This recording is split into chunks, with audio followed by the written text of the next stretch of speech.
ESPN presents College Basketball 85.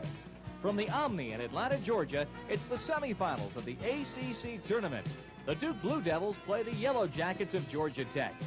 Today's game is brought to you by Chevrolet, who invites you to see today's Chevy, drive today's Chevy, live today's Chevy.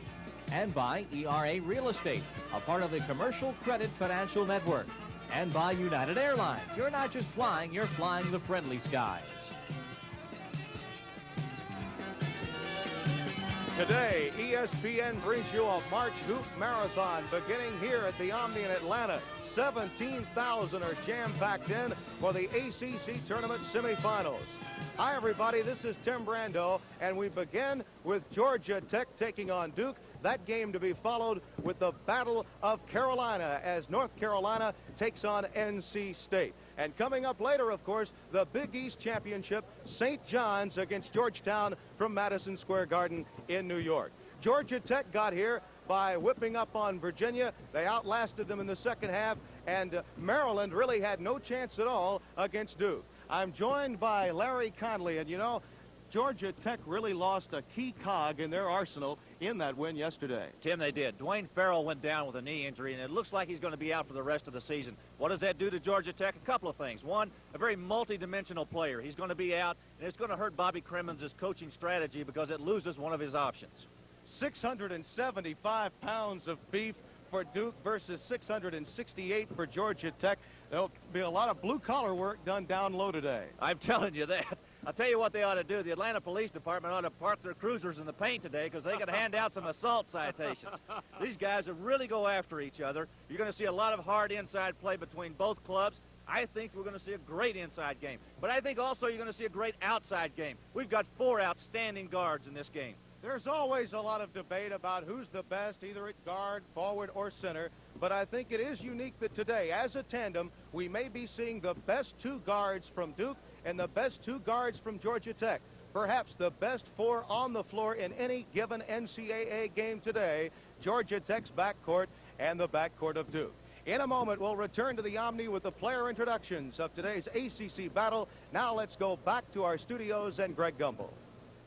All right, thank you, Tim. And, of course, as soon as they are ready to tip it off, we will be getting you back to the Omni in Atlanta for the Georgia Tech-Duke matchup. Georgia Tech, the number 9 team in our Sports Center top 20, and Duke, the number 7 team. Let's show you exactly how these teams got to the semifinal game with victories yesterday. Georgia Tech over Virginia and Duke over the Terrapins of Maryland. In the Georgia Tech game, Tech led by 11 at halftime. Watch Mark Price. You will see him come up with the drive high off the glass down the lane.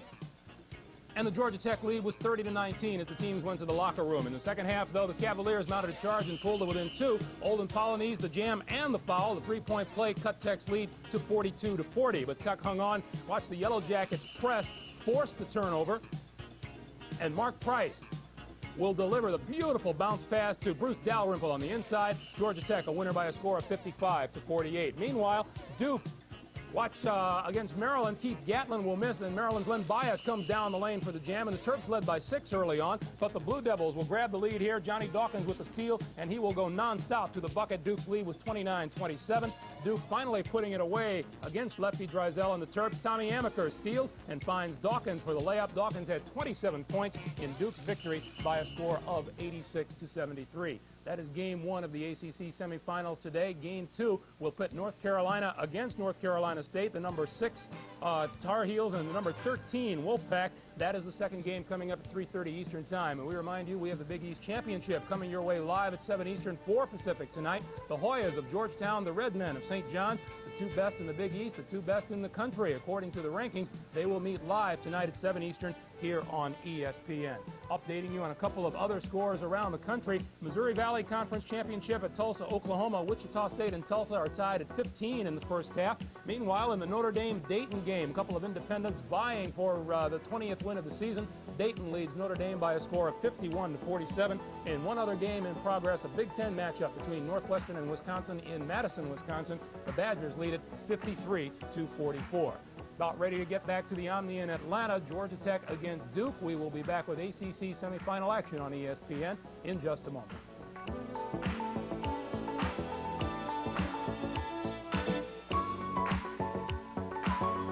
8-team ACC ACC Tournament has evaporated down to but 4.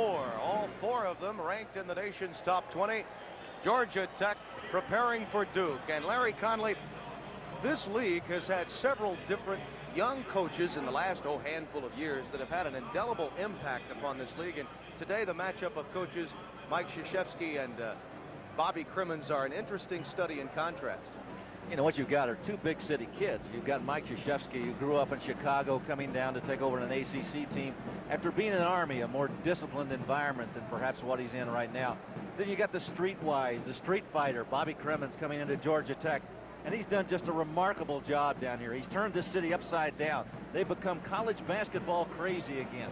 It used to be a Southeastern Conference town. I don't know that it is anymore. And I've got to give credit to Bobby Crimmins for making that complete change. Now, if you're Bobby Crimmins, when you go to the athletic director at the end of the year, you can talk about how much money they saved on meal money on road trips. He only has 8 guys going in, dressed out and suited for this game. Well, he's got so many injuries. You know, he lost Neal at the beginning of the year, and then yesterday, my goodness, the loss of Farrell was really a key blow to their hopes today.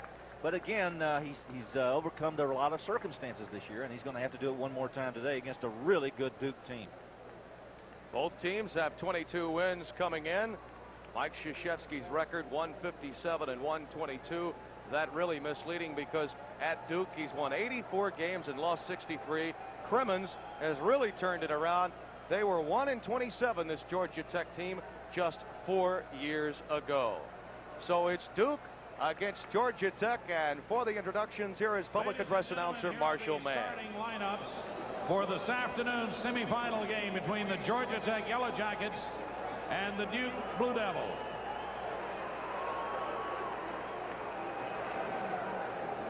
For Georgia Tech, at forward, a 7-foot junior from Brooklyn, New York, number 22, John Sally.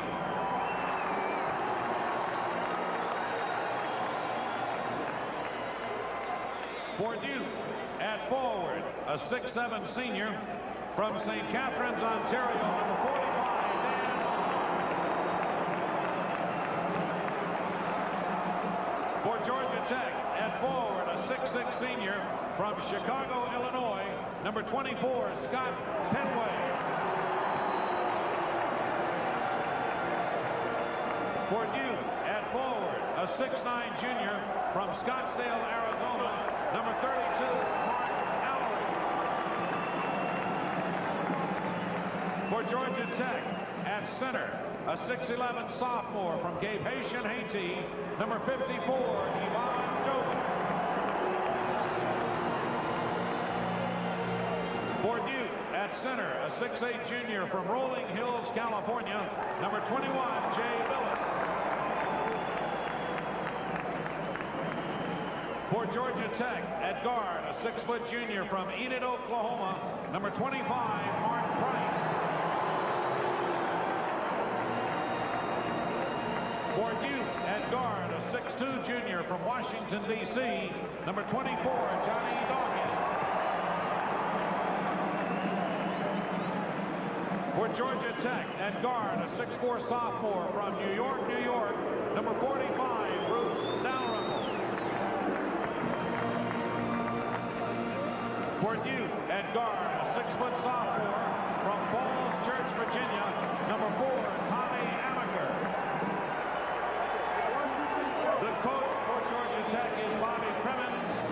And there's Duke, Bobby Crimmins and and Mike Krzyzewski, the 2 head coaches. A battle of rural America. Duke's Pine Trees against the Peachtree State of Georgia Tech. We'll be back with the opening tip-off from Atlanta right after this.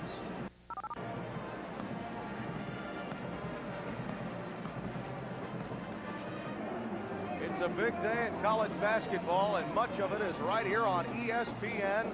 The first of 2 semifinal battles, Duke and Georgia Tech, about to get underway. Tim Brando along with Larry Conley, and then following, join John Sanders and Dick Vitale as you have the Battle of Tobacco Road. North Carolina State taking on North Carolina, and I can recall when those 2 clubs last met in Raleigh, and they were rolling at Reynolds when those 2 clubs last met. But first things first, here are the officials. Paul Hausman to the left, Tom Frame in the middle, and Lenny Wirtz to the right.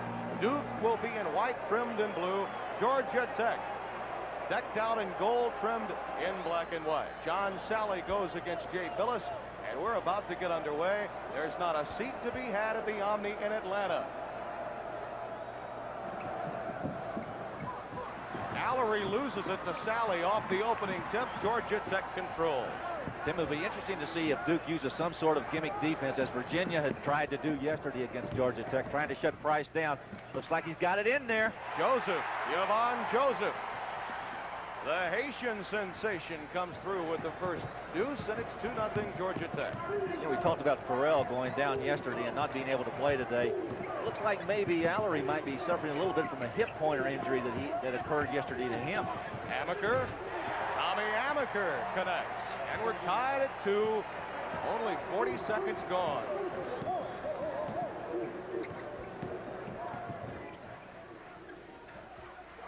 Man-to-man defense straight up by Duke right now. They're trying to free Price on the other side, and Dawkins has got the responsibility of guarding him. A near steal by Dan Mahar.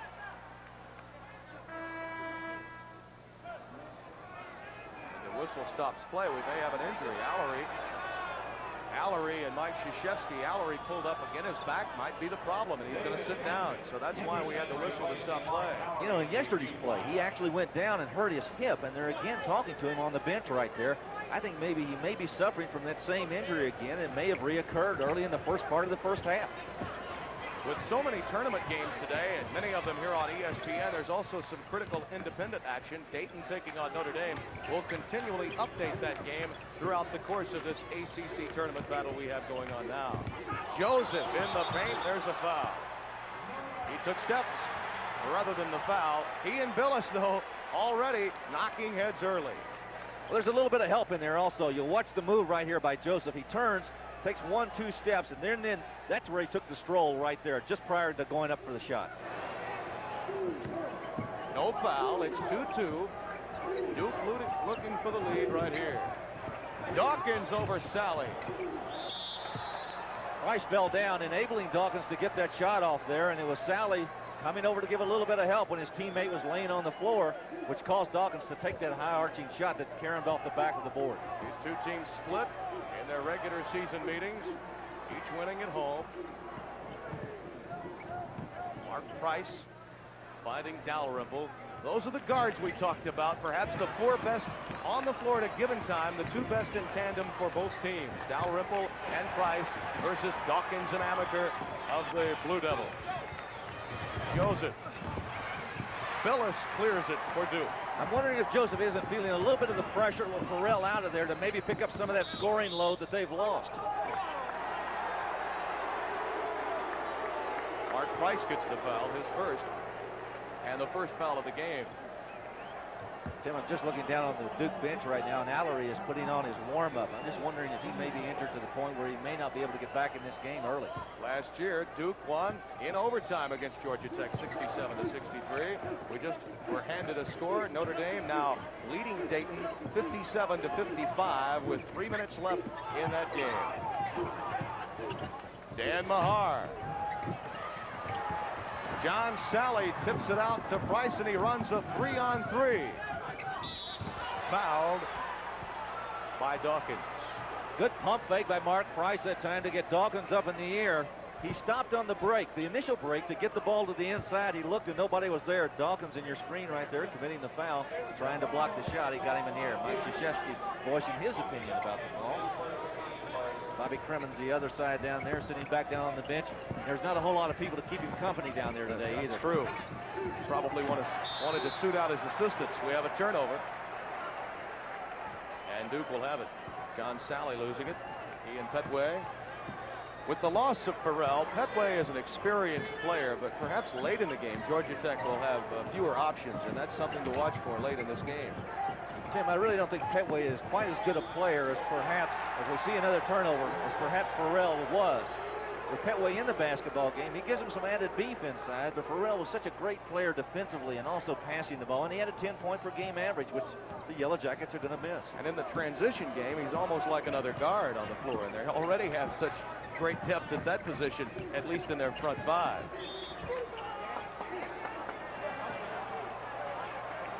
Another foul. Mahar gets it away from the ball. That's not unusual. We anticipated that coming in. Mike Krzyzewski lobbying with Lenny Wirtz and company. He leads this series 7-4. That's a great shot right there. Both of them having a conversation. Yeah.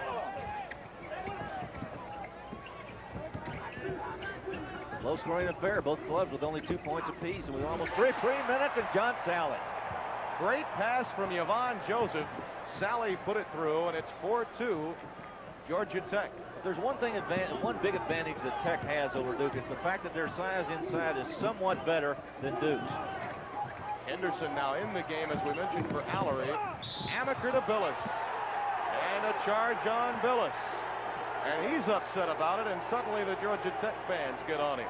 Great defensive position by Petway. Watch it again. Henderson with a pass across to the other side. Amaker gets it. He deals it inside right there to Billis. Good position by Petway. Billis felt like he was moved under right there. 3.5 minutes gone. Georgia Tech leading Duke 4-2. Both teams scored on their opening possession since that time. It's been a turnover story for both clubs. Joseph posting up on Billis inside. They're trying to get it to him. Sally finds Dalrymple. The iron unkind. Dalrymple with the loose ball to Joseph. Billis finally clubs down the basketball. Boy, it is something else. Both teams really going at it in the inside on the glass. They really are. Now Duke's going to pull it back out. Tommy Amaker is going to bring it up. Let's set our half-court game up and run it. Dawkins. Sally clears it to Dalrymple, and Price is on the move. There's another foul on Billis. Clearing out against John Sally as he anticipated the pass coming from Mark Price. That's the second on Billis, the third team foul against Duke. He didn't just clear him out. It was like a big tank rolling down there. Watch Billis. He'll hit Sally and driving past the photographers. Good pass by Price. You didn't get to see it, but it blew out. All right, our score, Georgia Tech 4 and Duke 2.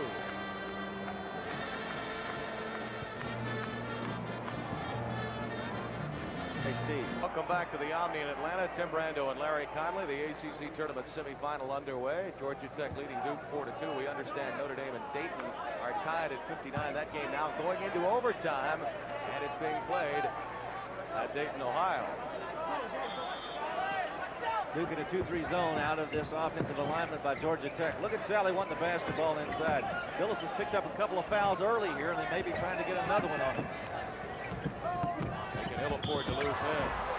Dalrymple took it right into the gut of the Duke front line and turned it over. Bobby Crimmins looked at Dalrymple and he says, "What for? Why did you do that?" 3 turnovers now committed by Georgia Tech, a couple for the Blue Devils. That's not characteristic of either club. Georgia Tech plays great man-to-man defense. They really fight you for position inside. Henderson. Oh, what a move by Dawkins. Johnny Dawkins took advantage of the lack of lockout by Georgia Tech. Hammered it through. Sally. And the foul on Mahar. An in-your-face from Sally, and take that, Johnny Dawkins. That's Here we go big again. Watch it right here. Good dish from Joseph into Sally. He rolled down the lane. Mahar again gave up his body. He and Billis seem to be banging around on the inside, but they got 2 guys that are able to take that shock, in Sally and Joseph. Now, each Mahar and Billis have 2 fouls. 4 points so far for Sally, and he concludes the 3-point play, and Georgia Tech goes up by 3. Good trap right there, and they were able to beat it. Henderson finding Billis. Lost out of bounds. Last touch by Dalrymple, and Duke will have it. And Bruce is some charged up right now. Boy, he had a great game yesterday. He had 6 steals in that game yesterday against Virginia. There you see right there on the bench the young man Dwayne Farrell, who hurt his knee yesterday, and it looks as if he's going to be out for the rest of the season. Well, that's a sad thing to happen to the young man. The most heralded high school recruit ever signed at Georgia Tech, they say. Bobby Crimmins claimed him. Mahar. And Mahar makes it 7-6. They're getting the ball inside very well against Tech, and they're getting good shots. Mahar with a good baseline jumper right there. Dalrymple. Phyllis and Sally fighting for it. John knocked it out of bounds. And Duke will have it. Crimmins not happy with that shot selection. It's not a bad shot. He really had a wide open one on the baseline there, and I think maybe that's the type of shot he'll want him to take. 7-6. That's still our score with 14 minutes left in the first half. Billis. Jay Billis coming out, perhaps beyond his normal shooting range to nail one, and it's 8-7 Duke. If he has some success from that range, that's really going to help them because that'll pull Sally away from the basket and open up that middle. Duke in a zone. They've gone to a 2-3 zone right now. Petway's got it. Found it opening, but he couldn't get the shot. And Dalrymple commits the foul. Now, you really get the feeling that both of these teams are charged up. We've seen some early fouls as you see the injured Blue Devil, Mark Allery. Great game yesterday for him, 21 points and 8 rebounds. They're really a different club when he's clicking. Well, he's obviously hurt his hip again or his back. He hurt it in that game yesterday against Maryland. And first couple of minutes of this game, he decided he had to go out. In fact, his right hand's kind of wrapped around his left hip. Petway with the steal. Antoine Ford threw it away, and Mahar is fouled.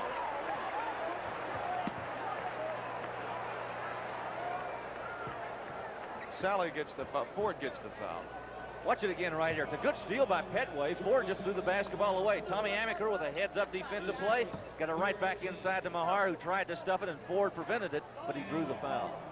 You know, one thing I'm noticing about these two clubs playing today, Tim, they seem to be feeling each other out a little bit, and I find that kind of rare because they've both had the opportunity to play each other this year, and they've split 2 games during the season. To come into the semifinal game here in Atlanta, you'd think that the scouting reports would pretty well lay out about what the weaknesses and strengths of each of these clubs are, but you get the feeling they're kind of feeling each other out. And there have been some early fouls and unwise fouls, and you normally have that when you've got such intensity, and I think both clubs are very intense coming in today. Mahar has 4 points now, and it's 10-7 Duke. Well, Mark Price can really handle a basketball, and he's doing it against one of the better guards in the ACC, Johnny Dawkins. Petway picked up by Henderson. Duke changed defenses again, getting good help on the inside. Once that ball goes in there, they collapse around it. Joseph's shot won't fall. It's cleared by Danny Mahar. Tommy Amaker off the front iron, and Price is on the move with a 2-on-1. Joseph has to chase it down. Nice pass. Great save by Mahar. Danny Mahar knocked it out of bounds. Georgia Tech will own it underneath their own hoop. Watch it again. Yvonne Joseph losing the handle, comes up with it. Amaker makes an attempt to the steal to Price. Price to Sally. Sally goes up. It's slapped away. I think they wanted a technical foul on Sally for grabbing the rim. You're right. Krzyzewski was up arguing the point. Yvonne Joseph. Neither team shooting that well at the outset. Good pass by Petway to Sally. Going to have a push on Henderson. He pushed him right into the other side. Henderson thought he'd gotten away with one, but look at the smile. Henderson giving us some gleam there, right? Watch it again right here. There's the foul. He ran right over Tommy Amaker, but I think it was helped a little bit. No smile on that man's face. 10-7 our score. That's a 6th foul, 16th foul on Duke here in the first half. We got a technical foul on Krzyzewski right here, and that's going to be 2 shots. He's red in the face, and he is hot. Well, you could sense that one was coming. You can really tell that he was very upset. A lot of people like to talk about technical fouls and when to get them. Well, if you're going to get one, make sure that the other team's got the basketball so you don't lose possession. Price has got it up there to the line. He's one of the better free throw shooters in the Atlantic Coast Conference. Krzyzewski's still hot. We got a couple of technical fouls last night in the North Carolina Wake Forest game that they're still talking about. One against Dean Smith, and then another on Thompson of Wake Forest that many believe was so costly to the Demon Deacons cause. Now Tech's cut that lead down to 1, and they've got a chance to go ahead on this possession. 10-9 is our score. Duke stays in that 2-3 zone, and Tech puts Petway on one side, then they interchange with Dalrymple and Price. The Blue Devils have held the lead for much of this first half. We're 8 minutes deep. Georgia Tech Sally off the glass. Dalrymple inside the paint, finds Price. That's a combination that's worked well this year for the Yellow Jackets. Bruce Dalrymple, one of the better rebounding guards in the ACC, went in and got it. He found his favorite target, and that was Mark Price. 11-10, Georgia Tech on top. Mahar. And Mahar now has 6. Mahar showing us a little bit of offensive moves today that he didn't show yesterday. Both he and Billis now have hit from 15 feet and extended here in the first 8 minutes of play. Joseph. Yeah, there seems to be a weakness in that 2-3 zone that Duke's throwing up against Tech, and Sally and Joseph are trying to exploit it right in the paint, right in the middle, and they found the open shot there a couple of times. The Yellow Jacket lead is 1, 13-12. Dawkins. Petway with the rebound for Georgia Tech. There it is again, and they got Price on the side. They couldn't get it up quick enough. Joseph on the blocks. Tech moving the ball really well, Tim. They're passing it well against this zone defense, and Duke's going to take a timeout. So the Yellow Jackets have claimed the lead by 3 here in Atlanta. Network continues with college basketball, and tonight, the game of the year revisited. It's Georgetown against St. John's tonight at 7 p.m. Eastern and 4 p.m. Pacific time. The Big East Championship game, the Big East Tournament Championship. Lynn Berman and Bill Raftery will be there for the description, and we know you'll enjoy it all right here on ESPN. Yet to come, John Sanders and Dick Vitale with our second semifinal. North Carolina and NC State following our Duke Georgia Tech encounter. Tech's put together a pretty good offensive roll right now. They were down 10-7 and now lead 15-12. They're on an 8-2 run. Duke shooting 45% in the first half. Georgia Tech 43%. Rebounding 2 of those in favor. 8-6 over Duke, Georgia Tech. So neither team shooting that well, but they've been so close. There's been a lot of near misses. Shot selection. And there is another big turnover. Paul Hausman with a gutty call right in front of the Duke bench. It could have been called a foul, and all he saw was the ball going out of bounds as you look at the field goal shooting there. So now Georgia Tech looking for a 5-point lead, their largest lead of the game. Interesting that Duke continues to stay in this 2-3 zone defensive alignment. I think they feel like maybe they can force them to shoot from the outside and jam it up inside. They'll be better off for it. Nestle in the basketball game for Duke now for a little bit more weight and size for Duke. Kevin Strickland has also come in for the Blue Devils. Mahar and Henderson have taken their seat. Joseph fouled by Billis. That's his 3rd. We talked about this prior to the game. Both of us felt that we would probably see a lot of foul difficulty for both clubs, especially Billis. Billis gets his money's worth right here. Joseph takes it strong to the board. Well, that's the irresistible force meeting the immovable object right there. Billis will take a seat now. Dan Mahar comes in, so just a brief blow for Danny Mahar. Joseph at the line looking for his 7th point. He has almost half of Georgia Tech's offense. Joseph gave it a little body lean that time, but it still fell short.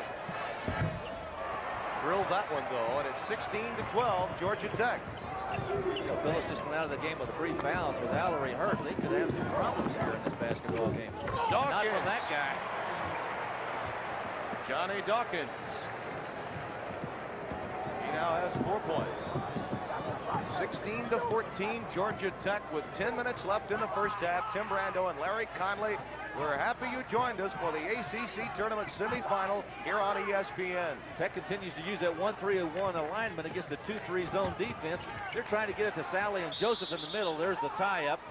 Possession rule. Let's see who it goes to. It's going to go to Duke.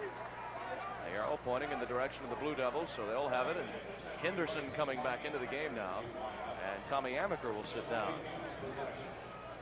Mike Krzyzewski Like a shuttle bus here early, he has already gone 3 deep into his pitch. As we look at Bobby Crimmins, great job he's done at Georgia Tech. Watch it again right here. You see the opening in the middle of that zone defense. Sally got it, but he made a real poor pass to Joseph. He hit him in the knee with it. If he gets the ball up instead of a bounce pass, makes an air pass, Joseph's got it for the stop. 5 turnovers for Georgia Tech, 4 for Duke. Mahar with a little one-on-one move there. Petway clears the rafters for the rebound. Petway doing a good job. He's got in there and gotten some rebounds on the glass. He may not have all of the dimensional work that Farrell has, but I tell you, he's a hard worker, he's a plugger, and that's what he's getting done for Tech today. The senior from Chicago forced into the starting position today with the injury to Farrell. Torn ligaments in that knee.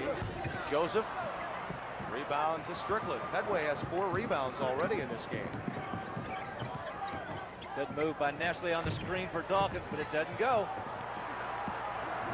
Cleared by Price. Boy, the Duke bench wanted to travel that time. Sally. John Sally gives Georgia Tech a 4-point lead. Well, that was just a good beat on the inside, and Sally came up with a loose ball after it was slapped away, and he got it down and in. When he scores, it's with thunder. That guy goes up and comes down with authority. Tech staying in that man-to-man defense. Sally's guarding Mahar. That's a pretty good mismatch right now for Duke. If they can pull Sally away from that basket, it opens up a little bit on the inside for Duke. Oh, look at that. What did I say, that he couldn't play out there? Of course. A massive rejection. Sally and Mahar both outside. Dawkins' shot won't fall. Joseph with the rebound, his 3rd of the game. And now the Georgia Tech fans are on their feet as the Ramblin' Wreck looks for a 6-point lead. There's a man who can get it for him. Stolen by Dalrymple to Sally. Mahar with the rebound. Dalrymple is everywhere. He's just one of the master of thieves. They're into the second overtime now between Notre Dame and Dayton. It's a tie game there, 69-69. We'll give you a final when we get it. Dalrymple with a steal again. Strickland lost it. Both clubs have turned it over 5 times. Did you ever notice when that ball seems to be loose, it's always Dalrymple's hands that are around it? He's always around in the activity of the basketball. Oh, they called a timeout. Dalrymple called a timeout, and the shot went in. The shot will not count. Bobby Crimmins grimaces. Timing just a bit off there. Our score with 7:20 left in the half. Georgia Tech 18, Duke 14. Marching in March, and it's on ESPN, the NCAA Collegiate Basketball Championship, beginning Thursday, March 14th, starting at 12 noon. 5 games live, and then 3 more on a tape-delayed basis. Then Friday, March 15th, will again start at noon. 5 more games live, and then 5 again on tape delay. It all begins Thursday, March 14th, right here on ESPN. Tim Brando and Larry Conley back again with you from the Omni in Atlanta. Georgia Tech leading Duke by a score of 18-14. You have to shudder if you're a coach when you see a timeout called when that last one was taken by Georgia Tech. That man right there, Mike Krzyzewski, was real happy about it because the ball went up and went in. The timeout did get credited to Tech. They get the ball back, but I know they'd rather have the basket. The amazing thing was the shot was just about to be launched when Dalrymple called the timeout. All right, they stay in that 2-3 zone again. They're going to pack it back inside. So far, Tech's had some success getting it in the middle, right there to Sally. Billis is back in the game as Petway connects, and it's 20-14. So Nestle and Strickland have gone back to the bench, and Billis and Henderson have come back in as Georgia Tech has engineered its way to a 6-point lead, their largest of the game. Tech's going to stay man-to-man, and Sally's going to have to come out and guard Billis.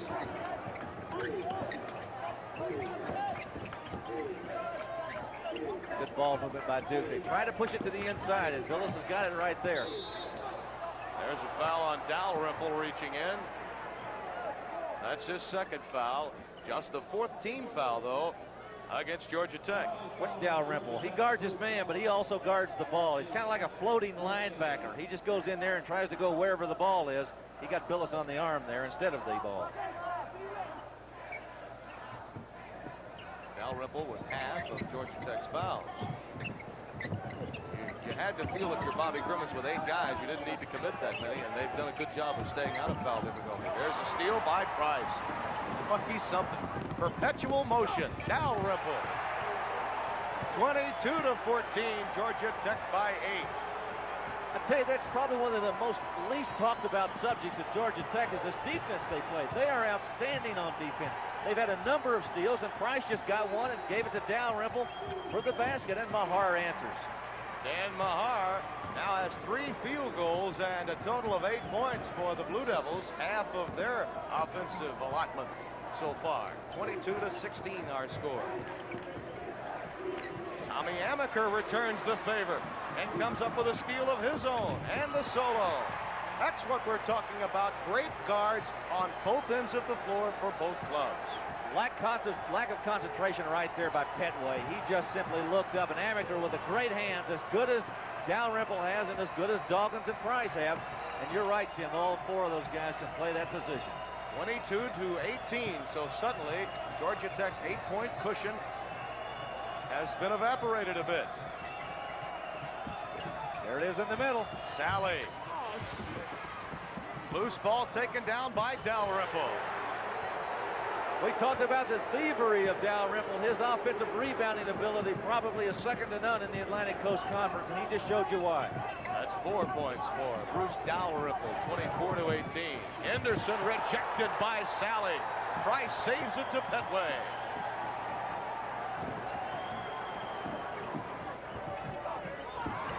King comes up with the near steal. Loose ball, he's got it.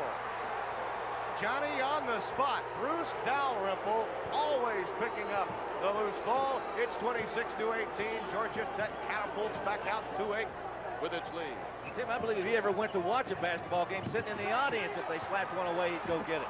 Sally with the near steal, throwing it back out. Amaker coming away with it. This is really beginning to look like the end-to-end game that we anticipated. Sally again. With another one. Henderson. Great shot by Henderson in the corner, deep in the corner. Petway all over him, hand extended, going out for the ball. Couldn't get it. Super shot by Henderson.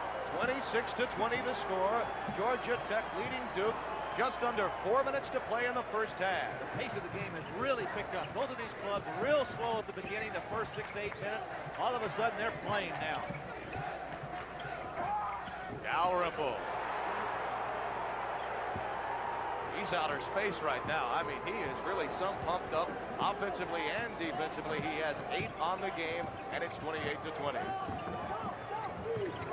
Joseph with the steal. Price now on the move, challenges Amaker. Tommy Amaker gets the foul. Tim, that was just a great offensive move on the part of Mark Price. That's what you call protecting the basketball. Look at Sally with a block right there. It goes back, comes back out of bounds. Watch the feed to the inside. King gets it. Watch it once more. Here comes Sally again right there. Great block. What I was going to tell you about that play that he had right there. Mark Price just made a super play. Take the ball in, lay it in your left hand, protect it with your body. He draws the foul from Amaker and may get the three-point chance. But he didn't, but he still gets 2 free throws. He made a number of those yesterday. A finger roll high off the glass was just a beauty. Mansell has come into the game. Jack Mansell, junior from Sharon, Pennsylvania. As Price connects, Amaker picking up his second foul, and we've got a timeout with 3:19 left. Georgia Tech, the top seed, out to a 10-point lead over the Blue Devils.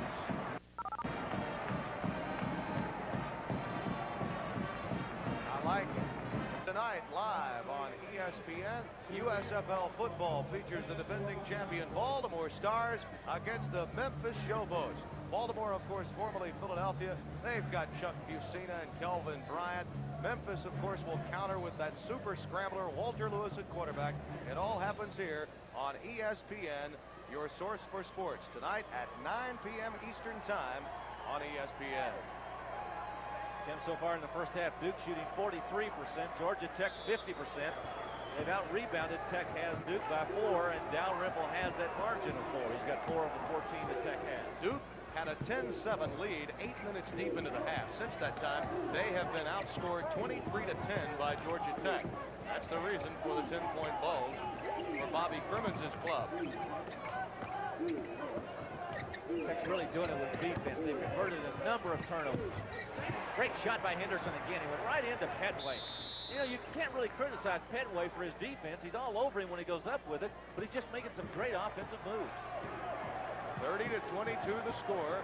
Georgia Tech leading now by 8. Henderson, touted by many as the top 6th man in the country. He showed you why on that last possession by Duke. Duke calls in their 6th starter. Tech going into their half-court game now, and Duke has changed their defense. They've gone away from that zone, and maybe it looks like a little, no, it is man-to-man. I was going to say maybe it looked like a box of 1, but they are playing straight-up man-to-man.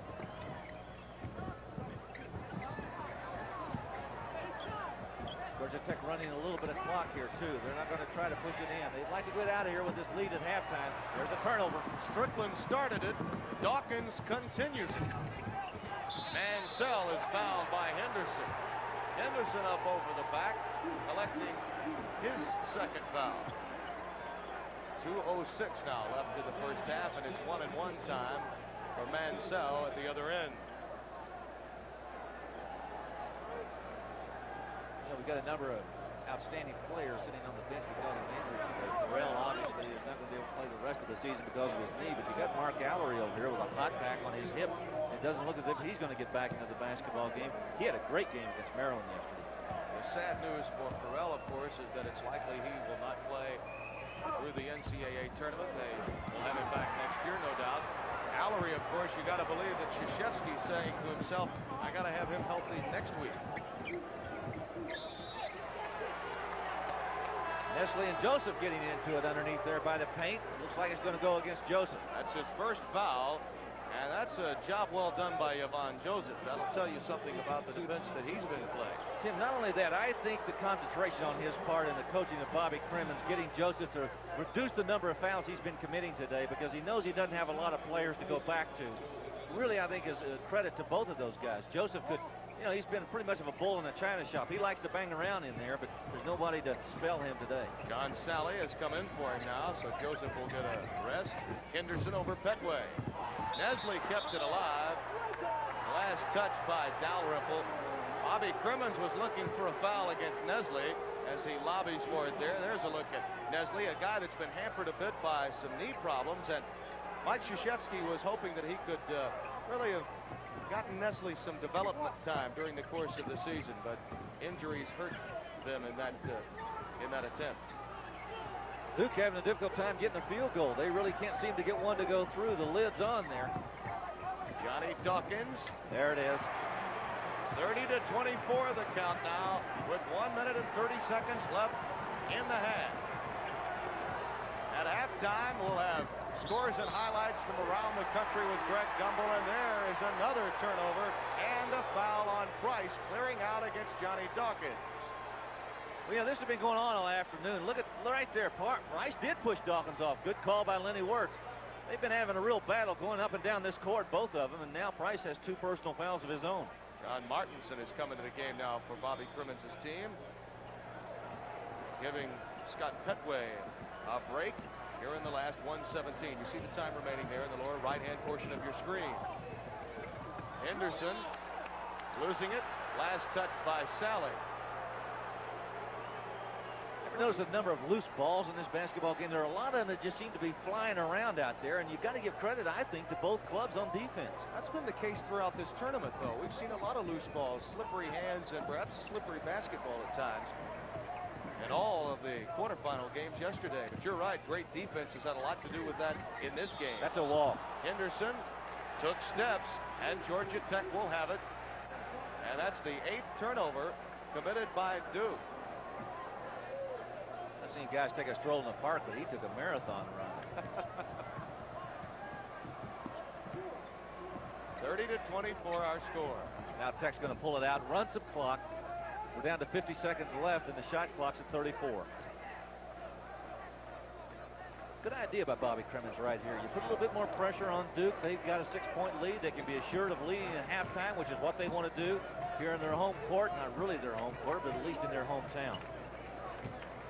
They played well here. They cinched the tie for the regular season championship, beating North Carolina in this building. Sally looking for Mansell, and Dawkins clears it, and Sally comes right back to get a hand on it, and Mark Price controls it with 15 seconds left. What a play by Price. 32-24 Georgia Tech. He just gave us another one, Tim, for the highlight film. Oh, what a shot by Strickland. Kevin Strickland with an air bombardment at the end, and it's 32-26 at the end of the first half, and it's been what we expected to a certain degree, hasn't it? Well, the final 15 minutes of the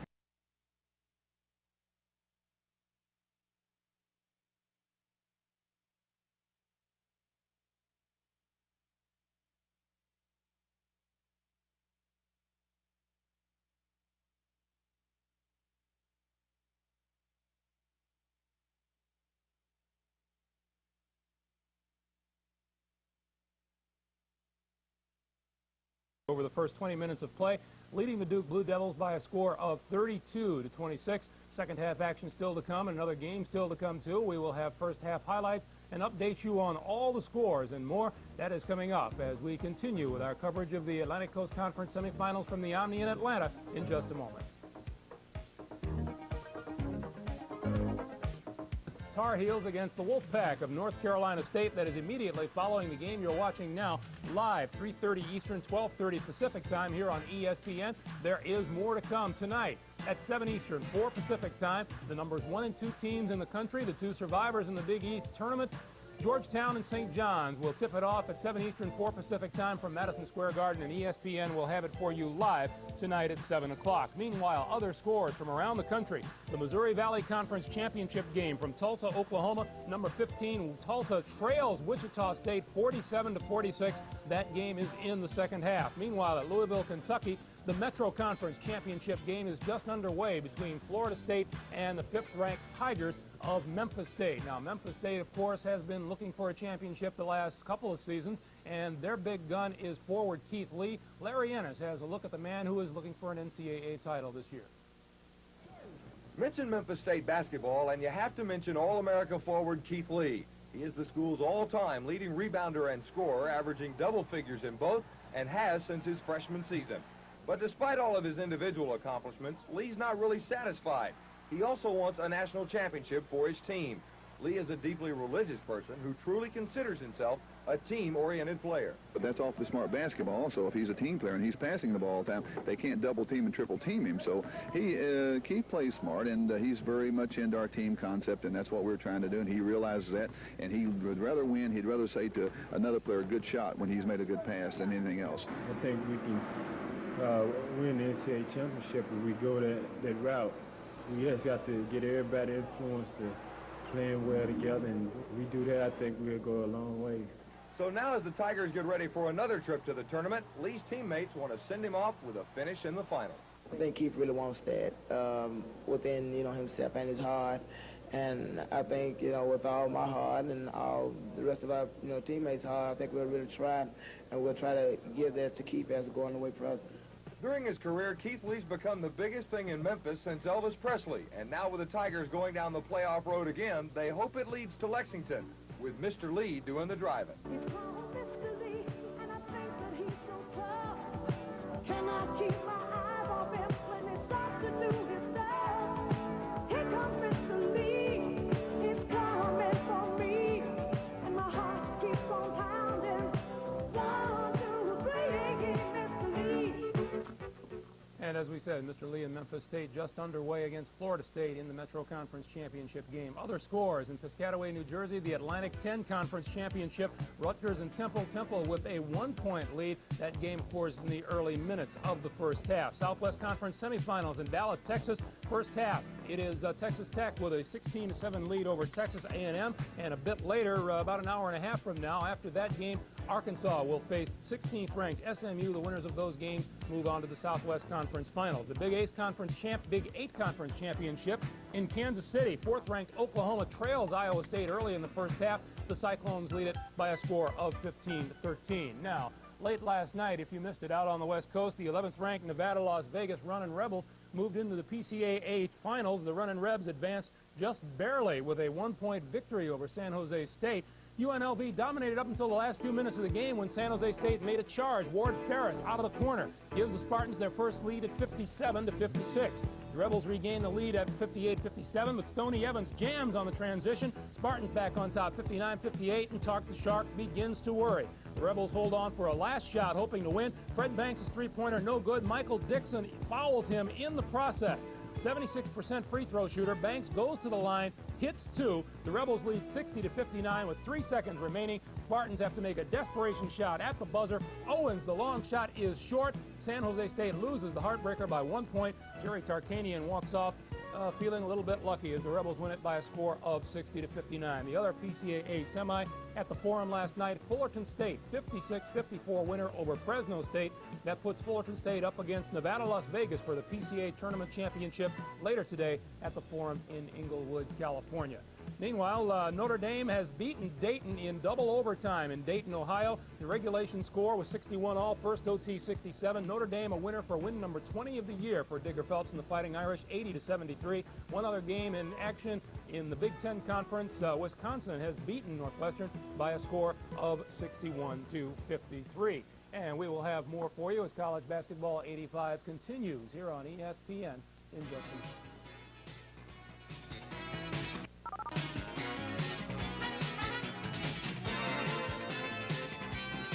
We talked, Larry, at the top of the telecast that we were anticipating two separate games, inside and outside. Have we seen what you anticipated? Well, I think we have. We've seen a lot of banging on the inside, a number of fouls. Duke's gotten themselves in foul trouble. They got Billis with 3. They've got Mahar with 2.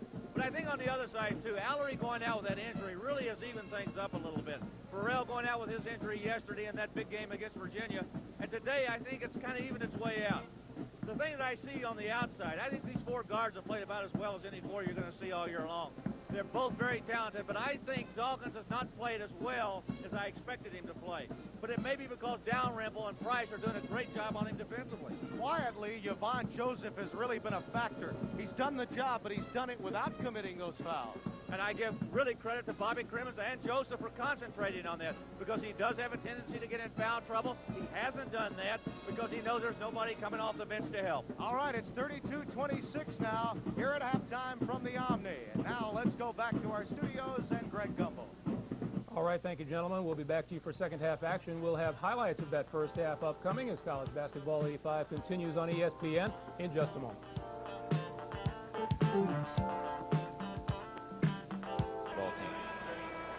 Statistically, this game is very, very close, and distribution of points for Georgia Tech has been outstanding. There you see it.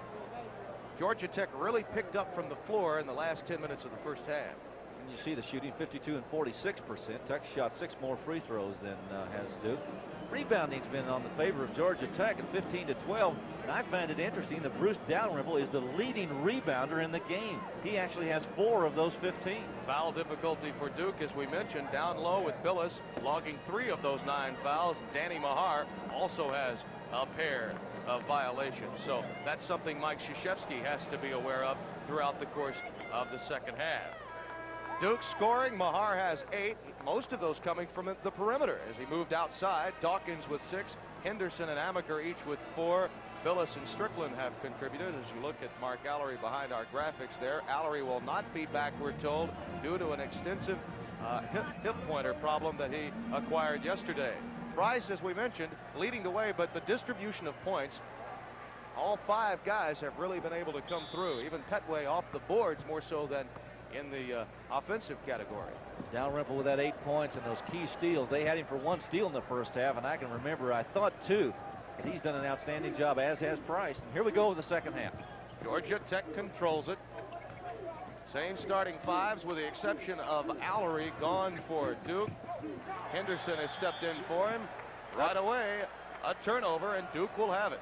Not the way to start the second half. Yvonne Joseph having a conversation with John Sally as they walk down the floor to get in defensive position. Joseph just lost the basketball. Phyllis bodying up over Sally. Oh, Sally commits the foul. I thought that was a good block. He was all over the basketball. Let's see what Sally says. He's walking back talking to Joseph right now. Bobby Crimmins is asking the same question. How could that be a foul, says Bobby Crimmins. Come down here next time, and I'll talk to the officials about it, says Bobby. He's really like a kid in a candy store. When you see him at the interview table with his fellow players, you get the feeling he's still at South Carolina playing for Frank McGuire. Yeah, he's just one of the guys. In fact, I tell you what, if they lose any more players, they're going to suit him up and bring him back for some eligibility. That's right. So much for that gray hair. I got it when I was 18. 32-28 the score as Billis connects. It's a 4-point game. Suddenly the Blue Devils right back in it, as we mentioned. Georgia Tech at one point had a 10-point lead in the first half. That was their largest lead. Joseph's shot too strong. Henderson running the 3-on-2 now for Duke. Billis claims the rebound. And there's a tie ball. The arrow pointing towards the Blue Devils, and they'll have it. Billis came in with a just absolutely gorilla-type rebound. He knocked everybody down, but the guy that he knocked down the hardest was his own man, Henderson. A little choreography there from Mike Krzyzewski. Like his old days at West Point with that signal he gave his offense. And Mahar is thinking about the glass. Sally rejects him. Mark Price on the move. Henderson gets the foul. Lenny Wirtz in position to make the call. I think Amaker might have gotten that foul. Let's see if it happens again. Lenny Wirtz looked like he might have hit his hand. That ball came off and hit him right in the thumb. Fouls on 42. You see right here, that's number 4. There's Amaker right there with the move. He's the one who got the foul. Amaker rather than Henderson, you're correct. 32-28. Just over a minute gone. Price at the line now looking for his 9th point. You know, it's a strange thing the way that ball caromed off of his hand there, because when Amaker fouled Price, it came around the outside and it looked like it got Lenny Wirtz, the official, right on the hand, and he was massaging his thumb. Mike Krzyzewski saying that it should have been Georgia Tech's ball, not a 2-shot violation. That's his argument. Price now looking for his 6th consecutive free throw of the day.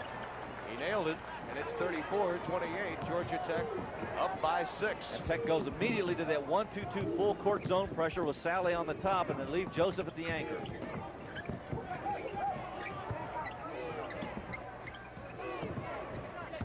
Billis over Sally. Yeah, that's really the best way to do that. If you're going to attack Sally, you got to go straight at him. Because if you don't, and he's the guy who comes from the backside and gives help, he's much more adept at blocking shots from further away than he is right on top of him. 6 points now for Jay Billis from Rolling Hills Estate, California. Rolled that one through the rim. Sally with a push-off on Mahar. Mahar with good front defensive position in there to deny the basketball to Sally. They tried to make the lob, and John Sally pushed off. That's the 2nd foul now on Sally, and the 2nd team foul of the half against Georgia Tech. You got to be really cognizant of that. I know Bobby Crimmins is. He cannot get his players in foul trouble. Mahar, it won't fall. The lead for Georgia Tech still at 4. Dalrymple again there to come down with a rebound. Sally. Another foul on Sally. A charge on John Sally quickly. That's his 3rd. Just as we had mentioned at halftime, a great job by Crimmins and staff keeping his front line out of foul difficulty. Suddenly, Sally has 3. Here's Pentway with a good dish off right here. Good pass. Defense came to get him. He gave it to him. Good position by Billis. Sally with a charge. Let's watch it one more time. Was Billis moving? Did he have his feet planted? It was Mahar right there. Coming across, Billis with the position. Looks like he was pretty well set. Still a courageous move by Billis, operating out there with 3 fouls right now. 34-30 our score. 17 and a half minutes left in this semifinal play. Henderson's shot won't fall. Just a bit too strong for Henderson today. Antoine Ford in the game now, and he gets the rebound. Mansell has also clocked in. Great pass to Dalrymple.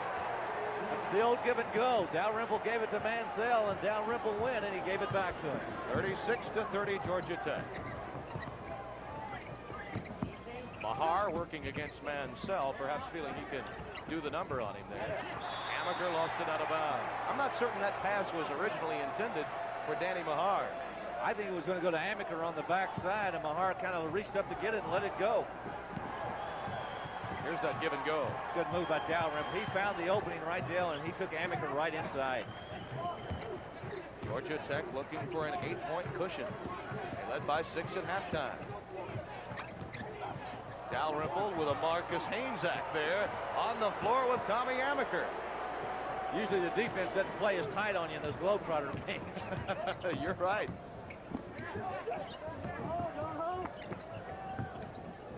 Good ball movement and good movement by the men of Georgia Tech, getting around that zone. Price with those quick feet, always in position. And they got it back. Last touch by Billis. Georgia Tech controls. You watch Georgia Tech run their offense, and it looks like they're disorganized. Everybody running in a different direction, but they have an assignment. They've got to get to the open spot, and that's what they do very successfully. And they try to get the ball in the hands of Mark Price or Bruce Dalrymple outside, or Sally on the inside, who's not in there right now. Antoine Ford barely drew iron.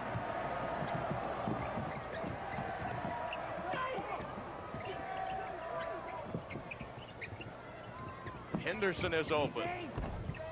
Billis. Great tip by Billis. Jay Billis now. An offensive factor in this game. He has 8. 36-32. Price. Well, the interior passing of Price is outstanding. Ford loses it. And it's Georgia Tech's ball. And we've got a timeout. Well, it's been end-to-end in the first 4 minutes of the second half. Georgia Tech clinging to a 4-point lead. The hardwood is hot right now in Atlanta with this battle between Duke and Georgia Tech, but it'll be huffing and puffing on Tobacco Road come the next semifinal. North Carolina and NC State. Dick Vitale and John Sanders will be bringing you that action right after we go back to the Sports Center at the conclusion of this game. ACC action continues right here on ESPN. Don't forget, coming up tonight from Madison Square Garden, it's St. John's, #1 in the Big East, against Georgetown, #1 in the country. In the Big East championship game, the Big East Tournament Championship, Lynn Berman and Bill Raftery will be along for the call of that one. Quite a triple header on ESPN today. Just glad to be a part of it. 36-32. Georgia Tech leading by 4. 15:55 is left, and there you see Georgia Tech and Duke each in the top 10. Duke at one time ranked as high as 2nd in the country after 12 consecutive wins early this year. The Dolphins did a good job defensively on Mark Price. He's just hawking him. As soon as he gets the basketball, he's finding it hard to get into that situation where he gets that easy shot. There's a foul. Mahar gets his 3rd. So now Mahar and Billis each with 3. John Sally has 3 for Georgia Tech. Log that in your memory bank. See him right there in the middle of your screen. You see Mansell with a good post position. Mahar trying to reach around for the basketball, and he got more of the arm than he did the ball.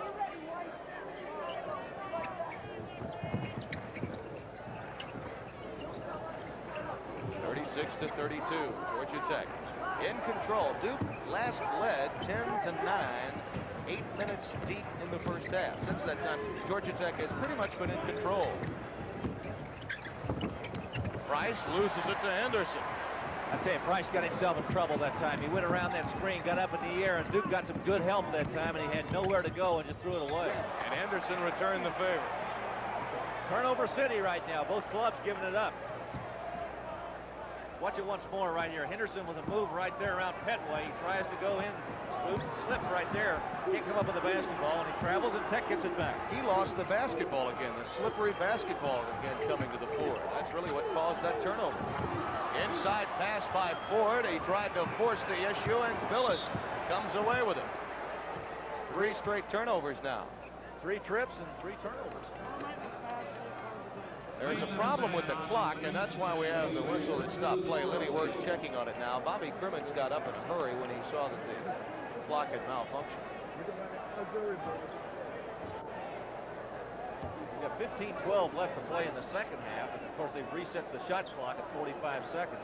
So we don't know which clock it is they're having problems with. They're calling over Mike Krzyzewski now and Bobby Crimmins to discuss the issue. So both parties will know the situation. Meanwhile, Krzyzewski continuing to bark at Lenny Wirtz, making his point. He doesn't want to talk about the clock. He wants to talk about a previous call. Yeah, that's right. I got a moment to come out of the coach's box, and I'm going to make good use of it here. Like somebody gave me a reprieve from jail. Let me out of here and get out there. You're right. But there, ask the coaches if the auxiliary ball is too far away to use. It appears that the 45-second shot clock is what they're discussing. So it may have been that clock that malfunctioned. There you see the story. 15-12 left, and Tech up by 4 here in the second half.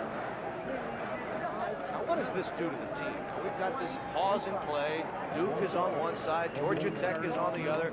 Key game. Suddenly, they're out of the flow a little bit, one would think. With the way it ended before they had that shot clock, maybe it was a good idea both of them took a break because neither one of them were playing that well. Now they've got a chance to, it looks like that both clubs are going to go to the benches to talk about this.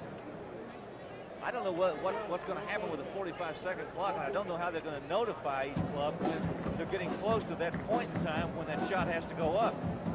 There's the story, 15-12 remaining. And Lenny Wirtz, Hausman, and Tom Frame all discussing it. Lenny Wirtz appears to be the ACC's answer to Big Ben here, coming up with all the answers where the clock's concerned. We're going to have to find out. We need to find out exactly what's going to happen here because they're going to make a decision and have made a decision about what they're going to do. Now they've changed the clock. They're showing, well, there's 1 minute now. It's working its way down. Remember that the clock was set at 15-12, so when we get back to start action again, it will be at 15-12. But now they turned the 45-second clock off. It's back on now. Lenny Wirtz says it's working now, so we're in good shape. So apparently it was just a malfunctioning clock. And now that they've turned it off, they've gotten it back again. The Cardinals were in conclave, and we're back to play. They started the clock at 15:08. Amaker. Dalrymple collects the rebound. It's 36-32 Georgia Tech.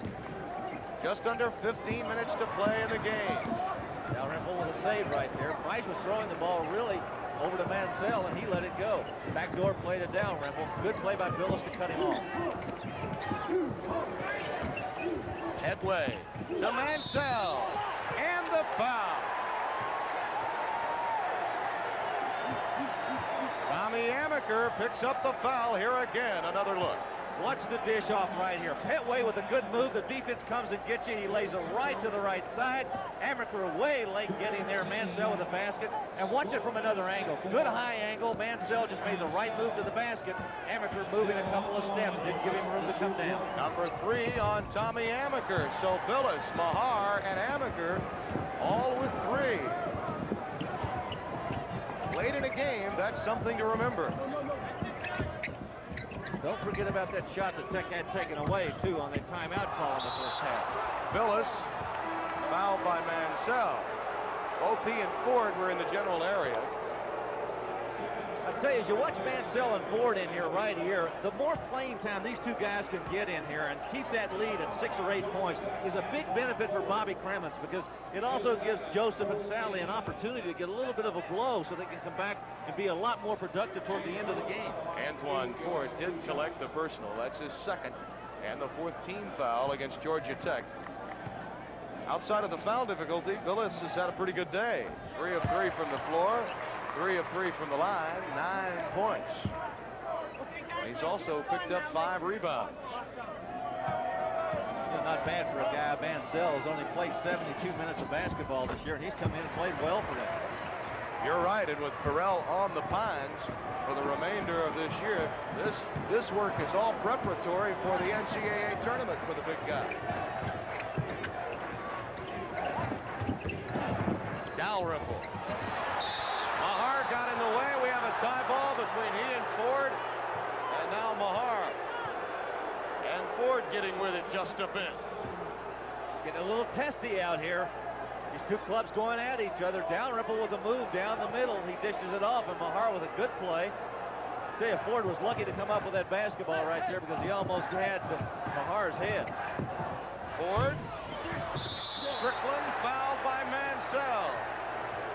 Mike Krzyzewski applauds his team as they acquired position down low and forced a foul by Mansell. 38-34. Duke could cut Georgia Tech's lead down to 2. They had an opportunity for that earlier here in this half. Now they'll try again. Dawkins. Great move, and he blew right by Price to do it. He tried to get a help by Ford, but it was too late to get him there. Johnny Dawkins with a good move. Tech's got to take a timeout. Johnny Dawkins had hit only 3 of 9 in the first half, but he's wound up for the second 20. Duke is now within 2. Welcome back to the Omni in Atlanta. Tim Brando and Larry Conley. They're on their feet in ACC country. And we've got a dandy. Georgia Tech on top of Duke by 2. You see the time remaining. Remember now, Georgia Tech has 2 timeouts remaining as you look at Dwayne Farrell and company along the Georgia Tech bench. The young man in front right there is Craig Neal, who also went out with an injury earlier in the year for Bobby Crimmins. And right there's the other end of the MASH unit. And that's Mark Allery sitting there with a very bad hip pointer. Questionable whether he'll get back today. We don't think he will. What they've got to be prepared for now is NCAA tournament play and get that young man back into uniform.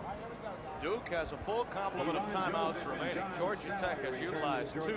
They have 2 left, and there's the Georgia Tech front court so far in this game. Joseph and Sally, and yes, they're back in the game, just as Coach Conley had mentioned during the break.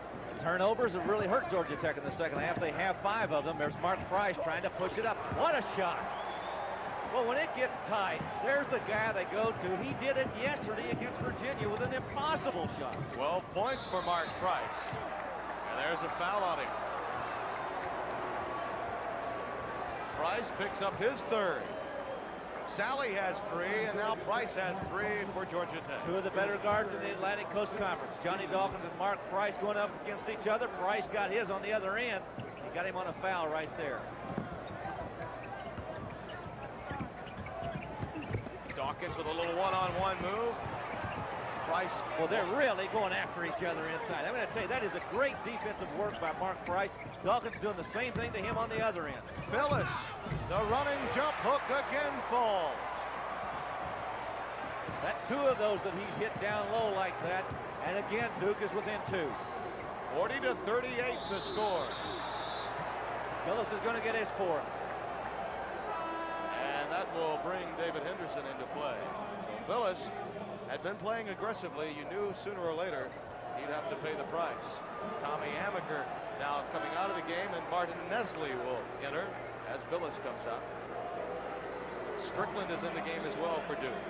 Here you'll see the 4th foul being committed right there by Phyllis. He almost got the steal, but Joseph held him off a little bit with that left arm as you look at the foul problems. Phyllis with 4, Mahar and Amaker each with 3, and Sally and Price now with 3 each. Duke's in the man-to-man defense. A lot of pressure. They're really coming out on the ball. Look at Dawkins on Price. Mahar's having to come out on Sally. Good screen for Price. Mahar with the rebound. Strickland, who hit that bomb at the end of the first half. He picked up from where he left off, where it knotted at 40. And the Duke fans are on their feet. Kevin Strickland, just a freshman from Mount Airy, North Carolina, the home of the Andy Griffith Show. I bet Aunt B is happy to see him play so well right now. Strickland with a foul against Petway right there. Petway back in the basketball game, makes the move down the middle.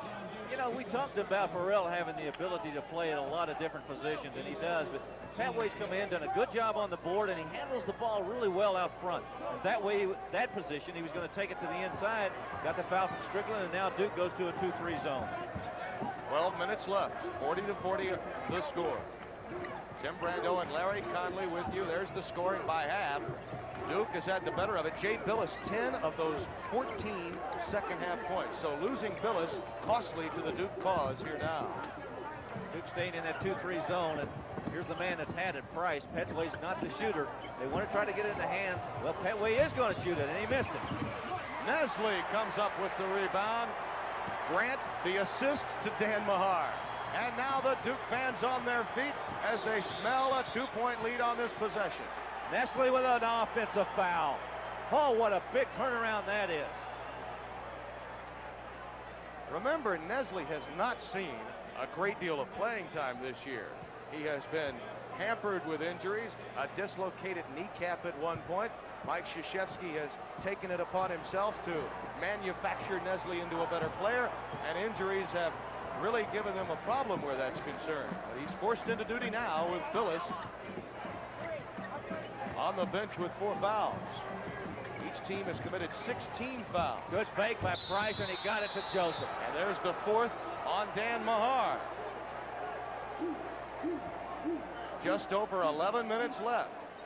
He can beat you so many ways. He fakes the shot, draws 2 defenders, draws another defender, and Nesley drops it to Joseph, and he draws the foul. You know, we talk about Mark Price's ability to play defense and also his ability to shoot. But the guy can do so many things for you, and there he showed you what he can do passing the basketball. And Joseph missed the first of 2. He's 1 of 3 at the line.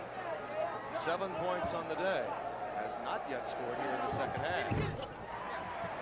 And it's now 41-40 Georgia Tech. And again, as we mentioned, going down the stretch, Duke with its front line hampered with foul difficulty. Dawkins, and the foul on Dalrymple. I tell you, when Dawkins went down through there, I think he forgot about Sally. Watch Sally come in here. You'll see the foul committed by Dalrymple, but watch Sally take the ball out of his hands right there. Another angle down low. Watch Dawkins make the move. Quick offensive player, lots of quickness. He goes up to shoot, and there's nothing there. How about that wingspan from Sally as you see Dalrymple with 3 personal fouls? His arms and legs, and Sally, there's something else down low, and they're ever present late in a game. Many believe he's the most improved player in the ACC. I might even say the country, Jim. I tell you, he has come a long way in the past 2 years. Johnny Dawkins gives Duke the 42-41 lead. We've had 5 lead changes in this game, 3 ties. Duke held the lead early in the first half. Georgia Tech then took command, only relinquishing the lead just a few moments ago here in the second half. Duke goes to a 2-3 zone, and they immediately, Tech does, put Petway out front. You got Dalrymple on one corner or wing and Mark Price on the other. Dalrymple.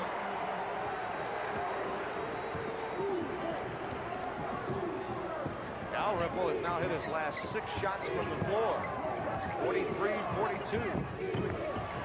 Henderson. Petway clears it to Mark Price. Georgia Tech is on the run. Good pass. Oh, what a great play by Price.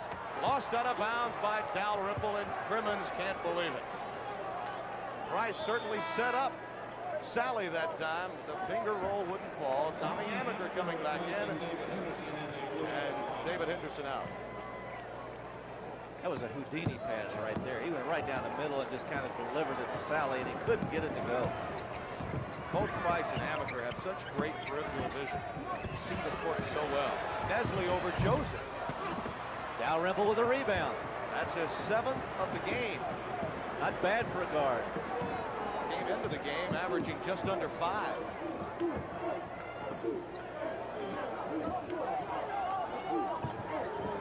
Certainly makes the jobs of Sally and Joseph a bit easier. Price. And it's a 3-point Georgia Tech cushion with 9:30 left to play at the Omni in Atlanta. you ever notice when it gets really tight, when the crunch comes, it's Dalrymple and Price that respond. Dawkins. Too strong off the back iron, and Petway now runs the 3-on-2. Tim was almost in the same position yesterday in the Virginia game when Tech took it and pulled it away and pushed their big lead up, got it up to 8 or 10, and now they're on the verge of doing it again. Dalrymple shot too shallow, but Joseph comes away with it. Dalrymple and Mahar are really exchanging elbows now down low. Price over Strickland. Tommy Amaker with the rebound. Good defense by Strickland that time. He didn't try to block the shot. He just harassed him, got his hand up, and made him shoot over. Dawkins. Oh, yes. What a scoop to the hoop by Johnny Dawkins. And he's back in double figures now with 12 points. 45 to 44. Dawkins and Price could give you a highlight reel on shots.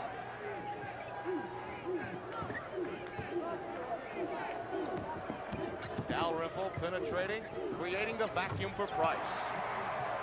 Absolutely incredible. When it gets down to pressure time, the guy is just absolutely incredible. The junior from Enid, Oklahoma has 16 points now. Mark Price, Strickland. He had buried his last two. That one came right out. Good move right there by Dalrymple to pull it up. Amaker was set to take the charge. Tech fans now on their feet. They smell something coming here. Nestle gets the foul. Martin Nestle committing the foul. Jay Billis and David Henderson will come in. Remember, Billis has the 4, so Mike Krzyzewski beginning to roll the dice now. Dan Mahar does come out. So on the floor now for Duke as John Sally goes to the line. It's Dawkins, Henderson, Strickland, Billis, and Amaker. Sally connects. For Georgia Tech, Price, Petway, Joseph, Sally, and Dalrymple, the original starters.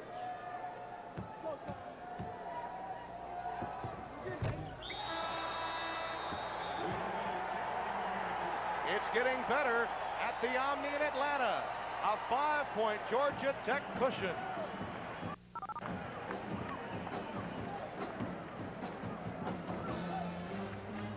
Saturday night USFL football coming up tonight. Defending champion Baltimore. The Stars against the Showboats from Memphis.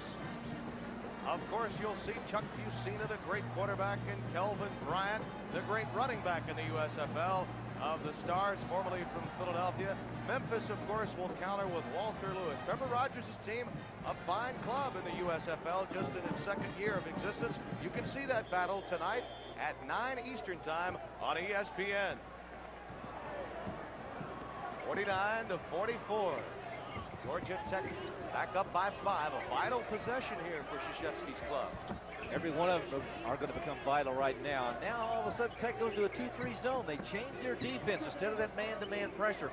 Maybe an opportunity to take a little bit of a blow too. That man-to-man takes a lot out of you. Amaker over Dalrymple. Tommy Amaker, just when you think he's gone to sleep, he comes right back. That's just his 5th point. 49 to 46. We talk about all the great personnel, but both of these clubs historically win with great team defense. Joseph with the offensive foul. That's his 2nd foul. We're in the bonus from here on in. Here's a good angle right here to see if he did. He did. And Billis gave a little bit of an acting job too. He's pretty good at that, but Joseph did push him off.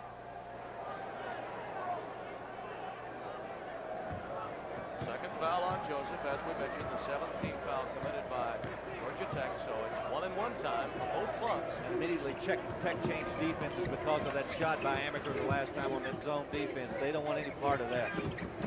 Strickland penetrates, and he commits the charge.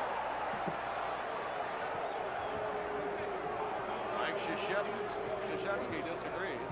That's the 2nd foul on Strickland. Krzyzewski turned around and called it a religious fish, holy mackerel. And he missed it right there. There's the block right there by Sally. Look at Dalrymple down low. Doing the disco job on the back. A little break dancing right there by Dalrymple. 49 to 46. Georgia Tech looking to go up by 5 right Good pressure by Duke. Blue Devils all over the basketball. Good fight on the inside. Sally just got it. Off the glass, he kissed it through. 51-46 Georgia Tech. 11 now for Sally. If you predicted a nail biter, you've got it. These two clubs are going to play it right down to the wire. Johnny Dawkins. Hetway on the floor, lost out of bounds, and Duke controls it.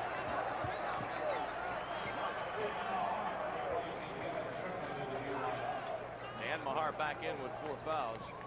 You can bet there will be some surface burns on the elbows of some of these players tomorrow. Dawkins. Oh, great move by Dawkins again. You know, he's got the ability to hang in the air so long, and he jumps so high. I mean, for a guy his size, he really gets up. How many times do you see Dawkins do that after Amaker's hit an outside shot? Amaker really loosens it up for him. 51-48 the score. Joseph and Mahar. Ooh, now Mahar almost with that last foul.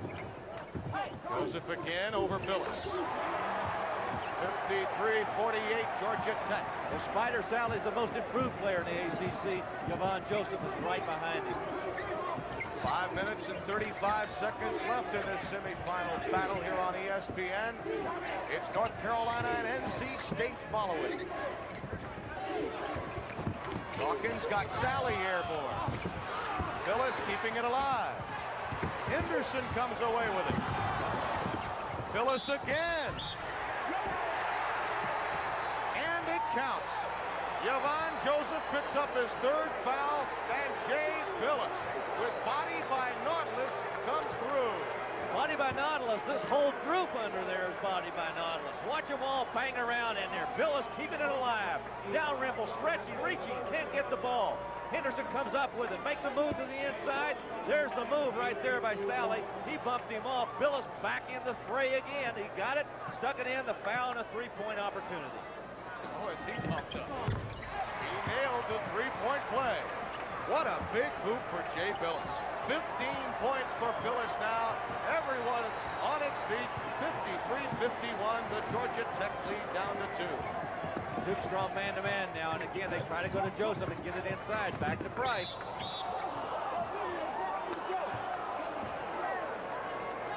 Tommy Amaker was in the general area of the foul called by Wirtz. It is Amaker that picks up his 4th. So now Amaker has 4. Mahar and Billis each with 4. 3 of the Duke players on the floor now saddled with 4 fouls. Something to remember as we head towards the end of regulation. And we'll have both clubs also in the 1-on-1. Price has 17 points. Price's dad, Denny Price, once coached at Sam Houston State in Huntsville, Texas, and assisted the Phoenix Suns. And he's also a tenor soloist at Roswell St. Baptist Church here in Atlanta. You can hit a high note right there. Yeah, he really did. He's got the crowd up an octave as well. 55-51. Good pressure by Dalrymple. That type of defense is what you call the deny. You play the passing angles. You get a good shot at it. You try to anticipate it. Dalrymple did. You catch the guy on the move. Henderson, too strong off the back iron. All of a sudden, things falling very well for Georgia Tech. Bobby Crimmins, the street fighter, has loosened his collar, hoping that his team now will relax and run the proper offense with 4.5 left in this game. Still a lot of time left. These two clubs are really going to play it down to the wire. I don't think we're going to have any kind of blowout at all. It's a 4-point game right now. Good lob to Sally, but he was too far away from the basket. He caught it and turned. Joseph with the offensive rebound and the hoop. Oh, they love it in Atlanta. 57-51. Georgia Tech by 6. Look at Mahara working on Sally. Billis got Joseph in the air. Dalrymple and Billis. Their bodies sprawled on the floor. Georgia Tech now could go up by 8 and assume total throttle of the gears now. Momentum totally in favor of Tech, and here's Price. Good dish to Sally. Phyllis could not pick up the 5th foul, and that really cleared the way down low for Georgia Tech. And the big guys, Joseph and Sally, got it done. Suddenly, Georgia Tech, with 6 unanswered points, leads Duke by 8. Tal will join you right here from the Omni in Atlanta. And at the conclusion of our game, of course, we'll be going back to the Sports Center. Greg Gumbel will have scores and highlights from other games across the country, and there have been some other fine ones today. Notre Dame won in double overtime. There's the foul trouble. Phyllis, Mahar, and Amaker, all with 4 for Duke. Sally, Price, Dalrymple, and Joseph, that forced them each with 3, but the loss of Allery really forced Phyllis and Mahar to play so much more strongly down low on the defensive end, and I guess you had to figure that they would sooner or later get into some foul trouble. Well, particularly the way Tech runs their offense, because they push the ball inside so frequently to those big guys, Sally and Joseph. 59-51. Almost a must basket for Duke here. Strickland down low. Fouled by Sally. That's his 4th. Good presence of mind by Strickland, going for the alley-oop attempt. Sally's trying to explain to Lenny Wirtz what he was trying to do, and Lenny's having nothing to do with it. Bobby Crimmins on the other end of the bench down there. As we look at Sally with his 4th personal foul, he's asking the same question. Kevin Strickland, a member of the academic who's who coming out of high school in North Carolina. He missed a big attempt there, and suddenly now with 3 minutes left, Duke must play, and play strongly on the defensive end. Well, Dolphins really doing a good job on Price. Georgia Tech looking for a 10-point lead with under 3 minutes left. Run some clock, run a little bit of clock, get the ball out. Dalrymple almost lost it right there. Puts the pressure back on Duke on offense when they get back in there. When they have the basketball, Tech's running a lot of clock. It's down to 12 seconds now on the shot clock. Whole Tech bench is up. They're all looking. Dalrymple finds Sally. He lost it out of bounds. The shot clock had dwindled down to 3, so the idea was right. Duke will get it back. Strickland coming out of the game now, along with Billy King. Phyllis is inserted along with Henderson, so offensive and defensive substitutions now being made by Mike Krzyzewski. Johnny Dawkins all alone. Oh, yeah. Timeout, Duke. They have 3 remaining.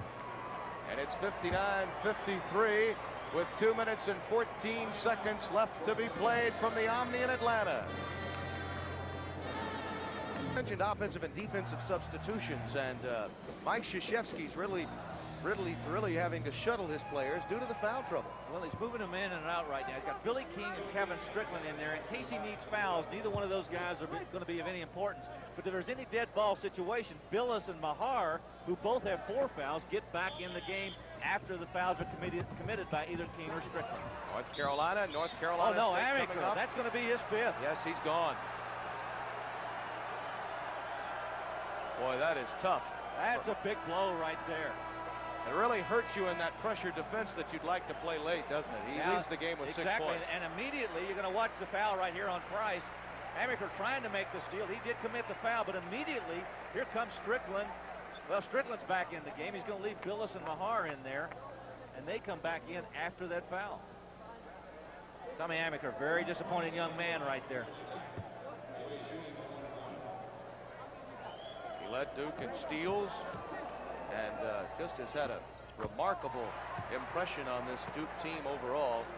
How about a remarkable free throw shooting spree today by Mark Price? Yeah, really.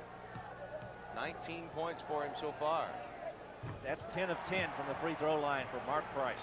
61-53. Johnny Dawkins now end to end. Petway over the back. Bobby Crimmins didn't want that foul.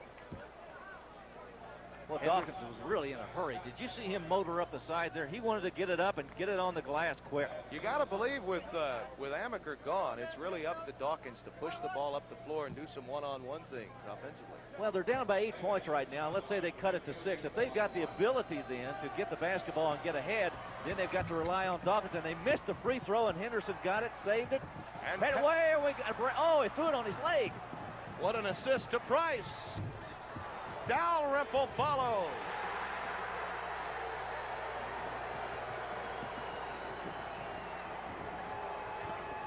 Johnny Dawkins.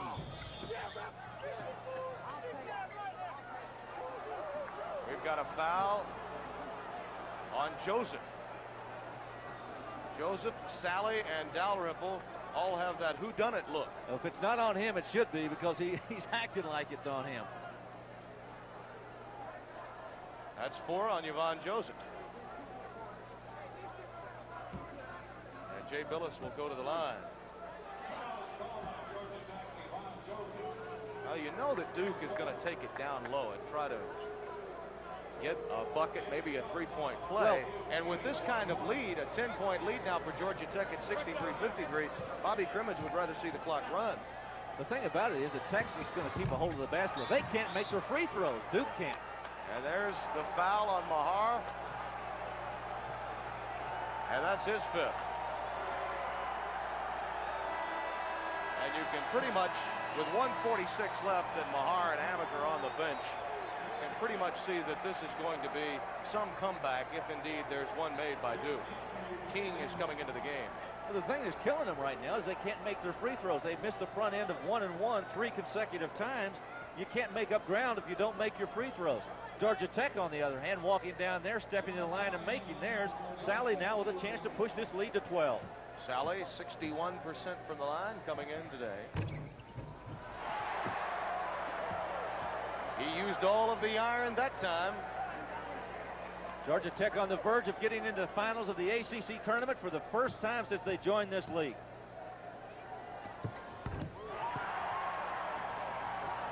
(16 of 20 from the line on the day for Georgia Tech. Billis down low. Timeout called by Duke. And that leaves them with nada, senor. 65-55. All the timeouts are gone for Duke. It's a 10-point game. Georgia Tech on top. And I point back now, Larry, to the three-point play by Phyllis. It cut it to a 2-point game, 53-51. And just as yesterday against Virginia, you had mentioned it, Dalrymple and Price simply took over and made Duke pay the price, if you will. Well, they did, and the thing about it is that makes Tech such a great club is that they can hit you in so many different directions. We talked about at the top of the show seeing 2 different types of games, an inside game and an outside game. Georgia Tech can beat you both ways. They'll beat you inside with their big guys, and then all of a sudden when you start to concentrate on those big players in there, here come Price and Dalrymple, and they'll beat you there. You go back out and offset them. Here comes Sally and Joseph on the inside. I think they've got an awfully fine basketball team. I'm just sorry that Dwayne Farrell is not going to be around to be a part of this tournament when they get into the NCAA. We've got some exciting basketball coming your way as you look at Mike Krzyzewski, North Carolina, and NC State to follow. Then later tonight, the Big East Championship and that tournament at Madison Square Garden. Who else? Patrick Ewing and Georgetown, Mullen and Carnesecca, the sweater, Thompson's T-shirt. We've got it all for you tonight from Madison Square Garden, Georgetown against St. John.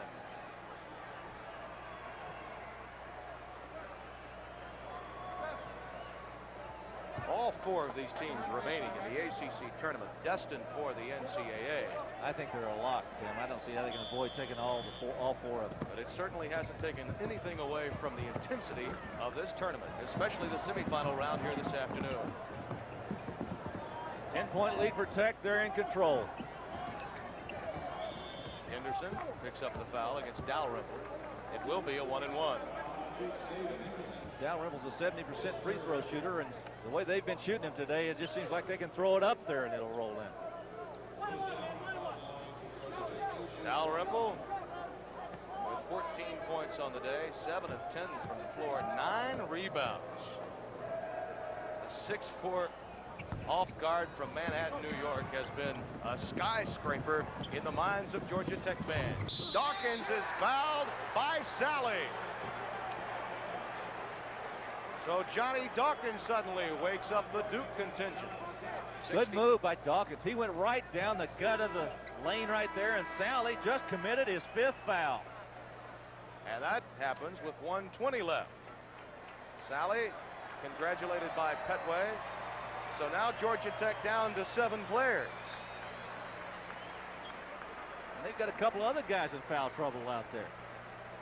Of course, we've only got 1 minute and 20 seconds left to play. Duke has no more timeouts. It's an 8-point lead for Tech. It can be cut to 7 right now. The thing they've got to do, and you got to believe that they're going to go after Mansell. If they're going to go after anybody, the guy coming off the bench, if the ball gets in his hands, you certainly don't want an intentional foul to drive him to the line to shoot 2. You mentioned foul difficulty, each with 4 on the floor right now. Dalrymple and Yvonne Joseph. Dawkins completes the three-pointer at 65-58. 19 points for Johnny Dawkins, and another 1-and-1 foul committed by David Henderson against Mark Price. Price, though, an 83% free throw shooter. I don't believe he's missed today. We've got him 10 for 10 so far today, and if he keeps up that rate, he's the guy that I want to handle the basketball, obviously. A great day indeed for him. 20 points and 10 of them from the line. Tech as a team, 17 of 22. This is one of those days when coaching staffs like Mike Krzyzewski and Pete Godet go back and say, gee, they got that many free throws. And made good on that many of them. And he's 12 for 12. 67-58. Dawkins again pushing it up the floor to Jay Billis. It won't fall. The big guy goes back up again. Rams it home. 67-60 the score. Henderson trying to keep from fouling Price, but Price is ready to do the solo here. Under a minute. That's Mansell. That's the guy they wanted. They're going to give him 2. Paul Hausman says Strickland grabbed him. So Mansell goes to the line. 80%, but that not indicative, or a bit deceiving perhaps. As you look at Bobby Crimmins' wife Carol there on watching. Pretty good tennis player. It's not a racket in her hand, it's a fan because she's hot.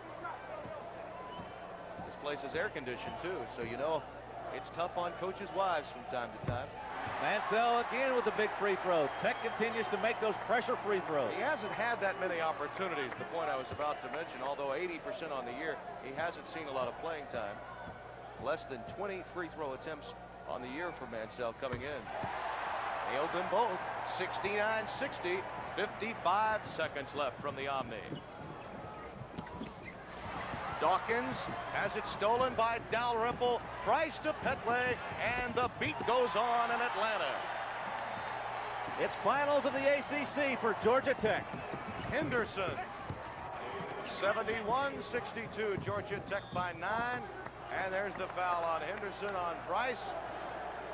And that will be a 1-and-1. Well, they've gotten 1-and-1s on 3 occasions, but it's been Price, the guy that's been perfect, that's gone to the line with the 1-and-1. Well, he's really been shooting so well today. He's had a great game, as has Dalrymple. Tech just doing everything they had to do to win, and now they're up 71-62. They deserve to be in the finals, and they're going to go up against one of those Tobacco Road schools, North Carolina State, which follows immediately right after our game. John Sanders and Dick Vitale, the most quotable one, joining in here.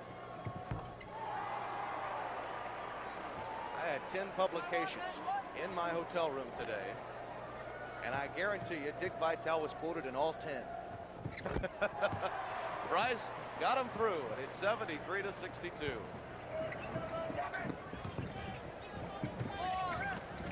Strickland, nothing but air, but Billis counters. Jay Billis has quietly had a great game today for Duke. Playing with foul difficulty for much of this game, he has really come through for the Blue Devils today. 73-64, we're down to 15 seconds, and they're counting it down here in Atlanta. It's a big win. A proud moment in Georgia Tech basketball annals. It's all over. Georgia Tech wins it by 11. The score a bit deceiving. It was toe-to-toe in this one, and Carol Crimmins is ecstatic. Well, coming up, we've got North Carolina and NC State. Larry Conley, I've enjoyed working with you for all of these games. I really am I'm looking forward to watching this next one with you. What do you think about NC and NC State? Tim, I think it'll be a great basketball game. Both those clubs are really good. I don't think State played as well as they're capable of playing last night. But if they come in here and play, these two clubs have had two great games this year. So we're looking for a great one coming up. Again, our final score in this semifinal battle, Georgia Tech 75 and Duke 64. Today's game has been brought to you by exceptionally smooth Michelob. Where you're going, it's Michelob. And by the 4,200 investment executives of Payne Weber in more than 285 offices nationwide. Coming up, North Carolina and North Carolina State here on ESPN. For Larry Conley, Tim Brando saying so long from the Omni in Atlanta.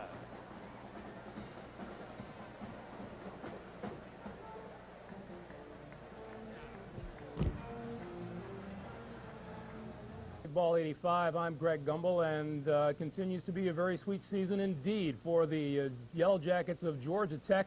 They defeated Duke by a score of 75-64 to move into the ACC championship game. And coming up next here on ESPN, the other semifinal matchup, North Carolina, the number 6 team on the SportsCenter Top 20 against the number 13 team, North Carolina State. John Sanders and Dick Vitale standing by patiently, or as patiently as Dick Vitale can stand by at the Omni in Atlanta, waiting to bring that game to you. And when we are ready to tip it off, we'll take you back to the Omni in Atlanta. We remind you that the winners will advance to the championship game, and the ACC championship game you can see tomorrow night here on ESPN, 10 p.m. Eastern Time, 7 p.m. on the West Coast. Meanwhile, coming up this evening here on ESPN, the big one out of the Big East. Number 1, Georgetown. Number 2, St. John's. We'll tip it off live at 7 Eastern, 4 Pacific Time on ESPN. Now, the Red Men of St. John's qualified for the championship game in the Big East with a win last night over Villanova, while Georgetown was beating Syracuse. Both these games really very physical. Let's first start with St. John's against Villanova. Walter Berry will miss here, but watch Willie Glass hit the offensive boards and slam it home, and St. John's took the lead early. Meanwhile, both teams showing some pretty good defense. Willie Glass will get the step, but Ed Pinckney comes out of nowhere to swat that one out of bounds. But St. John's shows some defense as well. Gary McLean on the drive. Chris Mullins knocks this one completely out of bounds. Then in the closing seconds of the first half, Mark Jackson up court, and then will hit off the glass as time expires. St. John's led 35-29 at halftime. In the second half, that's when Walter Berry took over. Ron Stewart will miss from outside. Berry will be there for the offensive rebound, and Villanova coach Raleigh Massimino looking worried. He had good reason. Eddie Pinckney had 27 to keep the Wildcats in the game. Villanova, nice break. Harold Jensen back to Pinckney. To Villanova cutting St. John's lead to 3, but Chris Mullins, 12 assists, helped put St. John's away. Mullins finds Shelton Jones. St. John's a winner, 89-74. Syracuse, Georgetown, it went like this. Pearl, Washington, and Pat Ewing collide. Washington nailing Ewing in the ribs. Ewing responds with a right that just misses. That fight broken up really even before it got started. Ewing was given a technical foul, and then Ewing just kind of did the damage offensively. Wingate finds Ewing inside for the jam. Georgetown led by 4 at halftime. Syracuse able to stay close throughout most of the second half of this game. Wendell Alexis with the nice pass to Ronnie Cyclay for the slam inside. Hoyas led by 4 with 15 minutes to play. Georgetown, however, pulled away. Michael Jackson to Billy Martin for the alley-oop slam. And then the Orange offense went cold. Bill Martin rejects Wendell Alexis. Michael Jackson up court for 2, and Georgetown was ahead by 10 at this point. The final, Jackson to Ewing, a great one-handed alley-oop.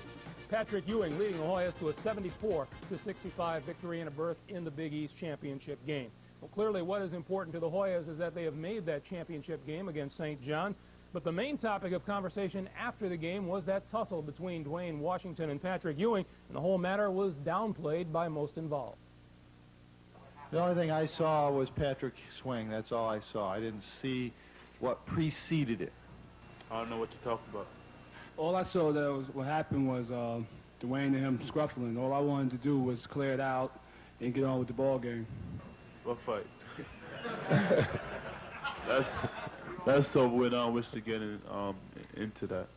Anytime you get an emotional packed game and a lot is at stake, emotions are going to flare. I think people have a tendency to make more out of them than it will be, but, you know, I don't have that much more to say about that. You know, I think a lot of other things went on out there that concerned me other than that little altercation. I didn't see anybody do anything anyway.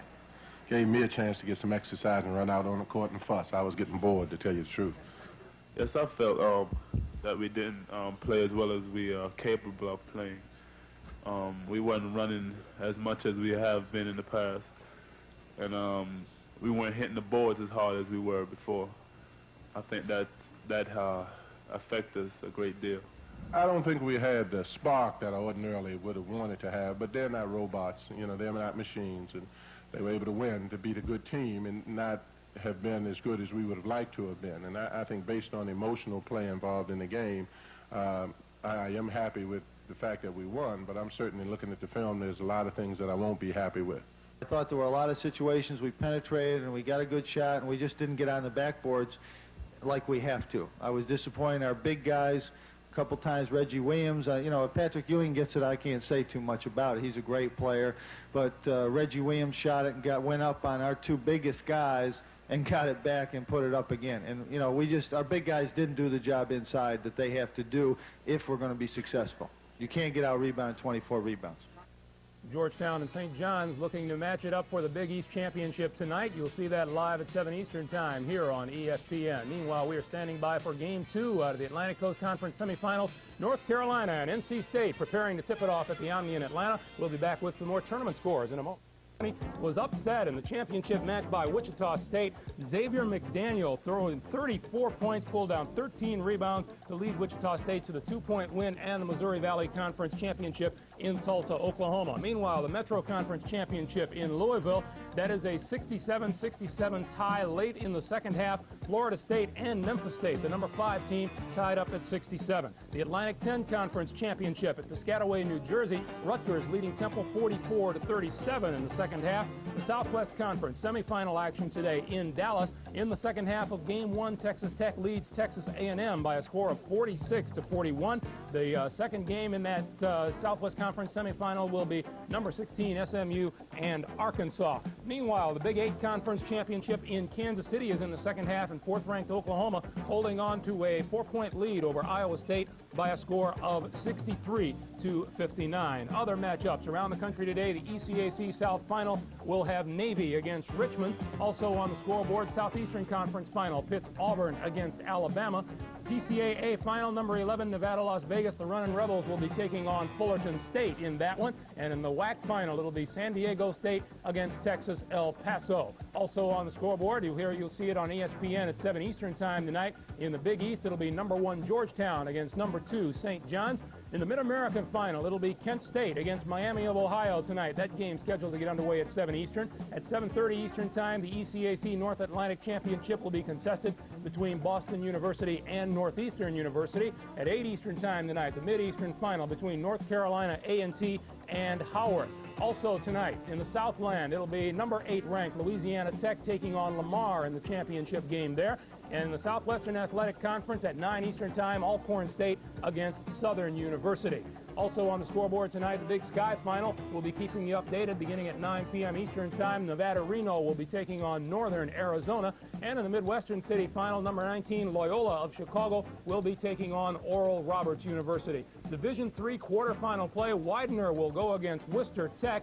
And also on the scoreboard, quarterfinal play, William Patterson against Potsdam State.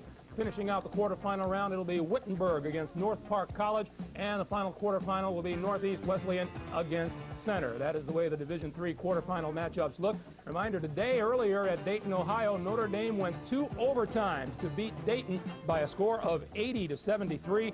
Notre Dame now 20-8 on the year. Dayton now 19-9. Meanwhile, Big Ten basketball, Wisconsin over Northwestern 61-53. Rick Olson scored 20 points as Wisconsin finished their season at 14-14. 2 other independents, DePaul and Marquette, are in the second half, and the Marquette Warriors leading DePaul by a score of 41-36, and they, of course, hoping to be recognized by the selection committee tomorrow when the NCAA comes out with its bids. Well, again, we are gearing up for North Carolina against North Carolina State at the Omni in Atlanta, Georgia. We'll be back with more as College Basketball 85 continues in just a moment. Oh, most dependent. Florida State, they have but one opportunity to get in, and that's to upset Keith Lee and Memphis State. Florida State could become the second team with a losing record to enter the NCAA tournament this year. Earlier last week, Lehigh University, that's where my father used to coach, got into the NCAA tournament. Boy, if they're the 16 seed in the East, could you imagine going up against Georgetown with Lehigh? That'd be tough, wouldn't it? Looking to go inside to Bedford, but again, the jump shot is there for Askew. Askew takes it. Yep. And that's their shot. They've got to go to the perimeter against this sagging defense inside. It's a 2-point game right now. Schaffer fouled by Wilfong. Wilfong's dad, of course, and uncle, Win Wilfong, was an outstanding player, so they've got that tradition going at Memphis State and the Wilfong family.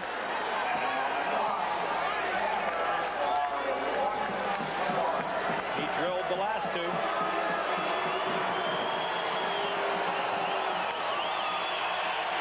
Short. Turner stepped right in the lane on him almost too quickly and stuck a hand right in Schaffer's face. Again, wanted to go inside, but Askew's got that jump shot. He should look to take it. He's stepping in a step or two. Maneuvering. He'll come up again. He has tied it. He'll come to the line. How about that? Askew takes charge of the offense. I'm sure that Dana told him the same thing over there in the huddle that we observed. Go ahead if they're going to give it to you. You're a good shooter. Well, you said in the first half, Brent, that this young man has an opportunity to be of all-American caliber, and he showed it there. Not only physically, but to have the guts to take those two shots. He was ready to take the shot when Keith Lee committed that foul. He wanted the jump shot then. Maurice Myrick having fouled out on that play. And Vincent Askew, the freshman, with a chance to score 5 consecutive points here for the Tigers and put them ahead with 30 seconds to go. So remember, 2 of the last 3 games between Joe Williams, David Spates, and the Seminoles of Florida State have gone down to the buzzer against the Tigers of Memphis State. 1 of 2 this year and last year in this Metro Conference tournament.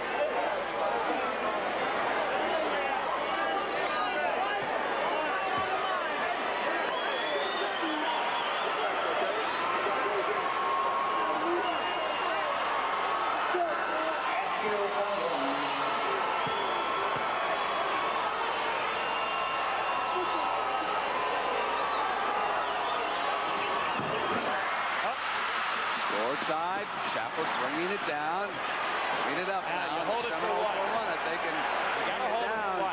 We could wind up very easily in overtime here. And Wilfong jumped out and fouled. Well, you don't want to foul if you're Memphis State. You've got superior size on the inside.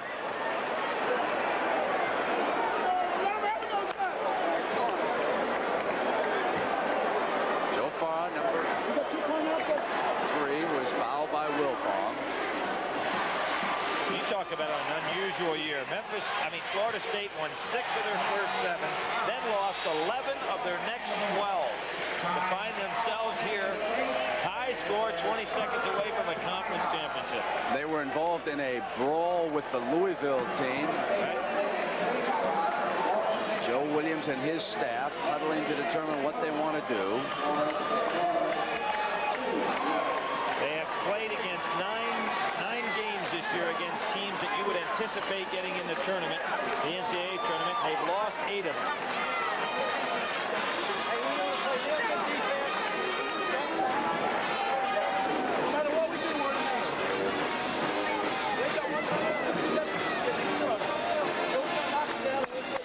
Not a good idea for an assistant coach to be talking the same time a head coach is.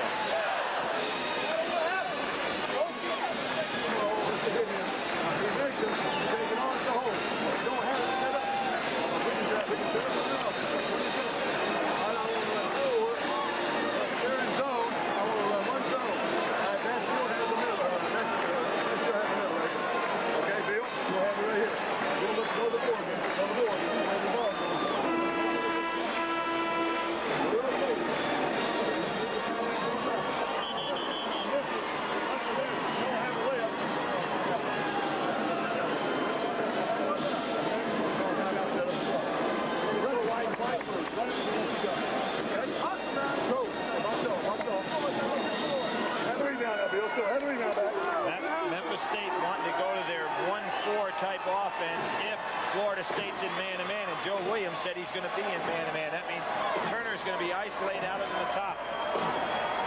The key here is going to be free throw shooting. Florida State, Brent, has been in 18 one-point decisions in the last couple of years, and they've only won 5 of them. So they have been snake bit at the wire. Farah has scored 16 points today. And that's his first free throw. He's a 72% free throw shooter, but doesn't go to the line much. Only been there 48 times all year. Marked by your Chicagoland Toyota dealers.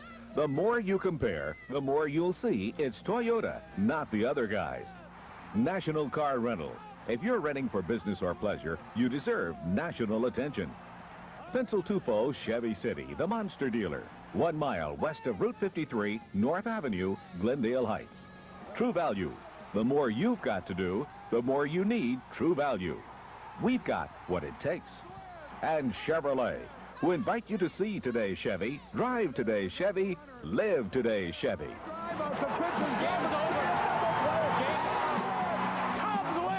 What a lucky break! The good Lord wants the Cubs to win. Got a beautiful afternoon. Wrigley Field, timeless ground where are echoed calls to past glory.